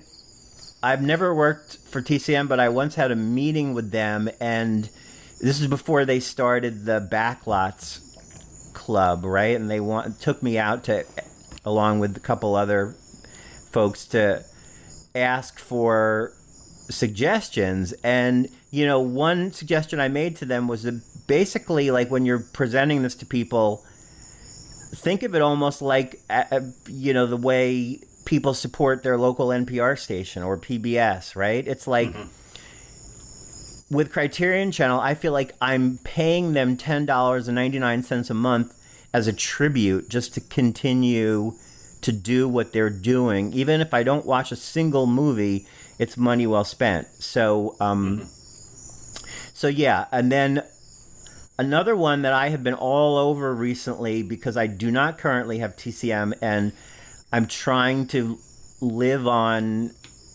free streaming, and I've basically discovered that Tubi is an actual, like, treasure trove. And I know that I'm probably late to the game on Tubi, and that everybody has known it's great, but it is great. And yes, it has ads, but the ad experience is the best among the ad-supported streamers. It's never, like, you can go 20 minutes without an ad, and then when the ad happens, it's maybe 2 minutes long. It's minimal. Yeah. Minimal. The ad experience is really good. And the one I watched on Tubi that I had never seen before was called Farewell Friend, also known as Honor Among Thieves, co-starring Charles Bronson. I would call it like a tense, claustrophobic heist drama where they're like locked in the basement of a building where they have tried to open the safe over Christmas weekend. And again, lots of fun, great chemistry, because Bronson is so quietly charismatic, right? And that's the thing I like about Delon, is that, except maybe when he's doing a comedy, right, that he has this sort of quiet, sometimes almost stone-faced, deadpan charisma. He doesn't have to say anything, and you just are like, oh, look at him. An example of how, like, he also knew that you mix the art house stuff with the, like, grindhouse, right, and to pay the bills. And there's also a handful. You mentioned Prime. Now, Prime is the best example of how you have to be your own curator if you're finding stuff on streaming. You'll rarely know what's on there, and you'll have a hard time finding it. But if you use a site like justwatch.com, it tells you everywhere a movie is streaming, you know, whether it's free, whether it's VOD, whether it's subscription. And the one I watched on Prime was called Lost Command from 1966, an English language film where he plays a military doctor teamed with Anthony Quinn in French Algeria. Call it courage, call it guts. Whatever you call it, they've got it. They are the paratroopers of the Lost Command. Anthony Quinn is their colonel. The leader whose bravery, even among the brave, is a living legend. There's only one rule. Don't die. Alain Delon, the quiet captain who fights two enemies, one of them in his own army. Torture. We came out here to win. Some people, like, I'm not a super, like, big fan of war movies, but this one is interesting for a number of reasons. One, he's reteamed with Claudia Cardinale, the lovely co-star of The Leopard and what else? Rocco, right? And interestingly, with Maurice Ronet, who he kills in two other movies, right? Purple Noon and La Piscine, and he nearly kills him again. I was like rooting for the hat trick, not to spoil, but I won't spoil it, but maybe he kills him for a third time. Watch and find out. Yeah, I dig this movie too. I like this one. Yeah, it's great, and it's, you know, I watched an interview with him on Cabot with Delon where he's like, basically, I don't like how I sound in English. I have a weird accent, and I guess the studios agreed with him because he had a brief spurt from like 64 to 69 where they were trying to make him into an American star.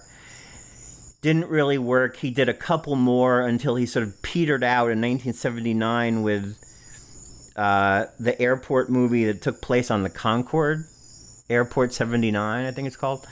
And so he never really became an American movie star, which is unfortunate because he made some good English language films. One of them is called Once a Thief from 1965, where he's an ex-con in San Francisco who's hounded by a cop that he shot, played by Van Heflin. And Jack Palance plays his mobster brother, and Anne Margaret is his wife.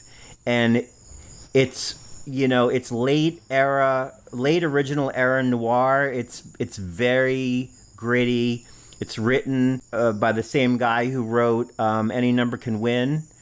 And that's one that I recommend a lot, and you can watch that one on VOD. There's a number of movies that are not Delon movies that are not available anywhere else that are on Amazon, not Prime, but VOD rental. So you pay like $2 or whatever, $3. Think about like back in the day when you would want to watch one of these movies and you'd have to order a DVD and again, I'm pro physical media, but I shouldn't admit this, but I spend probably more money on VOD rentals aggregate per month than I spend on any given streaming service. Would I like all those movies to be free on or to be included in something I'm paying for? Yes, but just the fact that I can watch them, usually in great quality, HD remasters, totally worth it.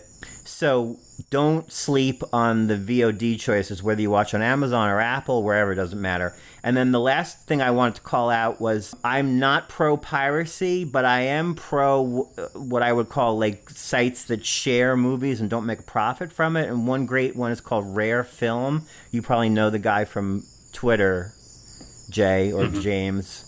Did you change your name to James officially on this podcast? It's a big whatever. Okay. Is it like when Ricky Schroeder became Rick on NYPD Blue? Anyway, rarefilm.com is a great resource. The guy who runs it puts up scours the internet and sharing sites for these rare films, and there are a number of Delon films on there, including a version of Un Flic from 1972 in English. So if you've seen it in French with the American actors dubbed, you can see what apparently are, English language takes of those, alternate takes of those scenes. So anyway, in summation, it's just, there's a treasure trove out there, and use sites like justwatch.com or Real Good is another one, and be your own curator, and you'll find a lot to watch. These, as you said, we're pro physical media, but in these times of deep dive requirements, it would have been impossible to engage with a single actor in the same way without the wealth of streaming services available. And it's if you're particular and you curate your own service quantity, it's very easy to maintain this breadth without spending too much, because you know that you're not watching Max all that much. You know it, right? So you narrow it down to the things you really want to pay for and the things that you need access to. And when you're looking at the filmography of someone like Alain Delon, and there, like you said, there are a handful of movies that everybody associates with Delon. But his career was so wide and varied, and the Criterion Collection has the essentials. But what's been great about this time that I've devoted to watching some more of these films is that I've spent a lot of time watching Alain Delon, and even I was impressed with the number of things that were out there that I didn't know he participated in. Some of his attempts to break into the American market just kind of get brushed aside, and I'm not sure why the American audiences didn't connect. I'm not sure why they don't seem to get brought up. They're not bad films. Oh my God, watch Once a Thief and you'll be like, why wasn't this guy the biggest American star? It's just a good, solid, strong film. And even weird stuff like he did a Western with Dean Martin called Texas Across the River. Yeah, I just added that to my list because it was another one I didn't know about. I'm like, how does this exist? And I haven't seen it. With Joey Bishop as an Indian in brownface. On paper, it's an absurdity, but he's absolutely charming in it. Yeah, and that's, I think, what my takeaway is he has been narrowly defined by most. I can't speak for French audiences who clearly have a much better understanding of his career. We see Alain Delon as the stone-faced cipher, the immaculate visual perfection of Purple Noon. But my God, going through these lists has been just such a joy for me because there's so much out there. And I know that I talked in my segment about Zorro, and that was the first time. And I saw it was an Alain Delon Zorro movie. And I'm like, it didn't sit in my brain. I couldn't possibly merge the thought of Alain Delon and Zorro. And I watched it, and it is just so much fun, and he is so charming, and he has such charisma. And watching Zorro just launched me into a search into what else I can see and discover. And I think that's exactly what we want to do with this conversation right now, is show you that there's just more. There's more that you don't know. And even if you can find, like, if you are like me, right, a dummy who only had seen 4 or 5 of his most famous films, you can pick all of those and find a direct line to something else he did at some other point in his career, either with a co-star or the same director or the same topic, and make yourself double features. Like I did. Any Number Can Win has always been probably my favorite, maybe because that's the first one I ever saw, and I saw it in a theater film forum, and it was just amazing. But I watched on Canopy a movie called Two Men in Town from 1973, where he re-teams with Jean Gabin, and it feels like a sequel in spirit.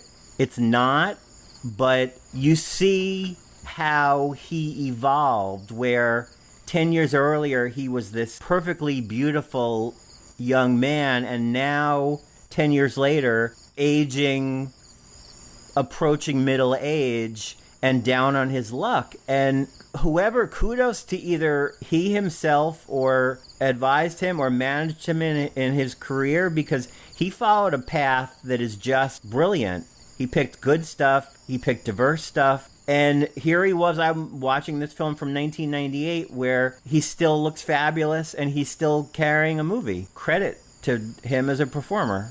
Yeah, I think it just, we talked about Mr. Klein, but I can't talk about that movie enough, and how much that represented just a seismic leap forward in what I thought he could do as an actor. Yeah, I mean, it sucks that people have to die for people like me to do this, but I'm glad I did it, because now I know what film historians have been talking about for years. Now I see it. And I say that as someone who's talking to you, looking across the room at a wall full of physical media. But I also feel like I don't need to preach to those people, because they're already converts. You know, they know why physical media is important. Of course, recommend that you buy as many Blu-rays or DVDs of Delon's films as you want to, or you can get your hands on. But for those of us who can't necessarily afford to buy 15 Blu-rays in a week, streaming is an option. Yeah, it makes this sort of thing possible, and I think that's what we want to focus on. It's great to have that physical media collection. But the streaming is the perfect supplementation to that, because a lot of these things aren't available stateside either. Like some of these movies that we talked about today I've never seen in any form on disc. Do that curation and be smart about the time that you spend and watch worthwhile things. You vote with your eyeballs. Remember that the more you watch things on other platforms, the more of those things you will see, because you vote with your time. And that's an important consideration. And sites like Tubi have added Delon films since he died, because people are obviously watching them. And that's a good situation to have. Fabulous. Thank you for hopping on here and talking about your path to discovery. I think that's important for people to hear. And thank you for inspiring me to do it. I'm not going to say it's life-changing, because that's hyperbolic, but I feel like I'm a better... We'll take life-changing on this podcast. We don't need realism. I feel like I'm a better cinephile because of this. So, thank you for that.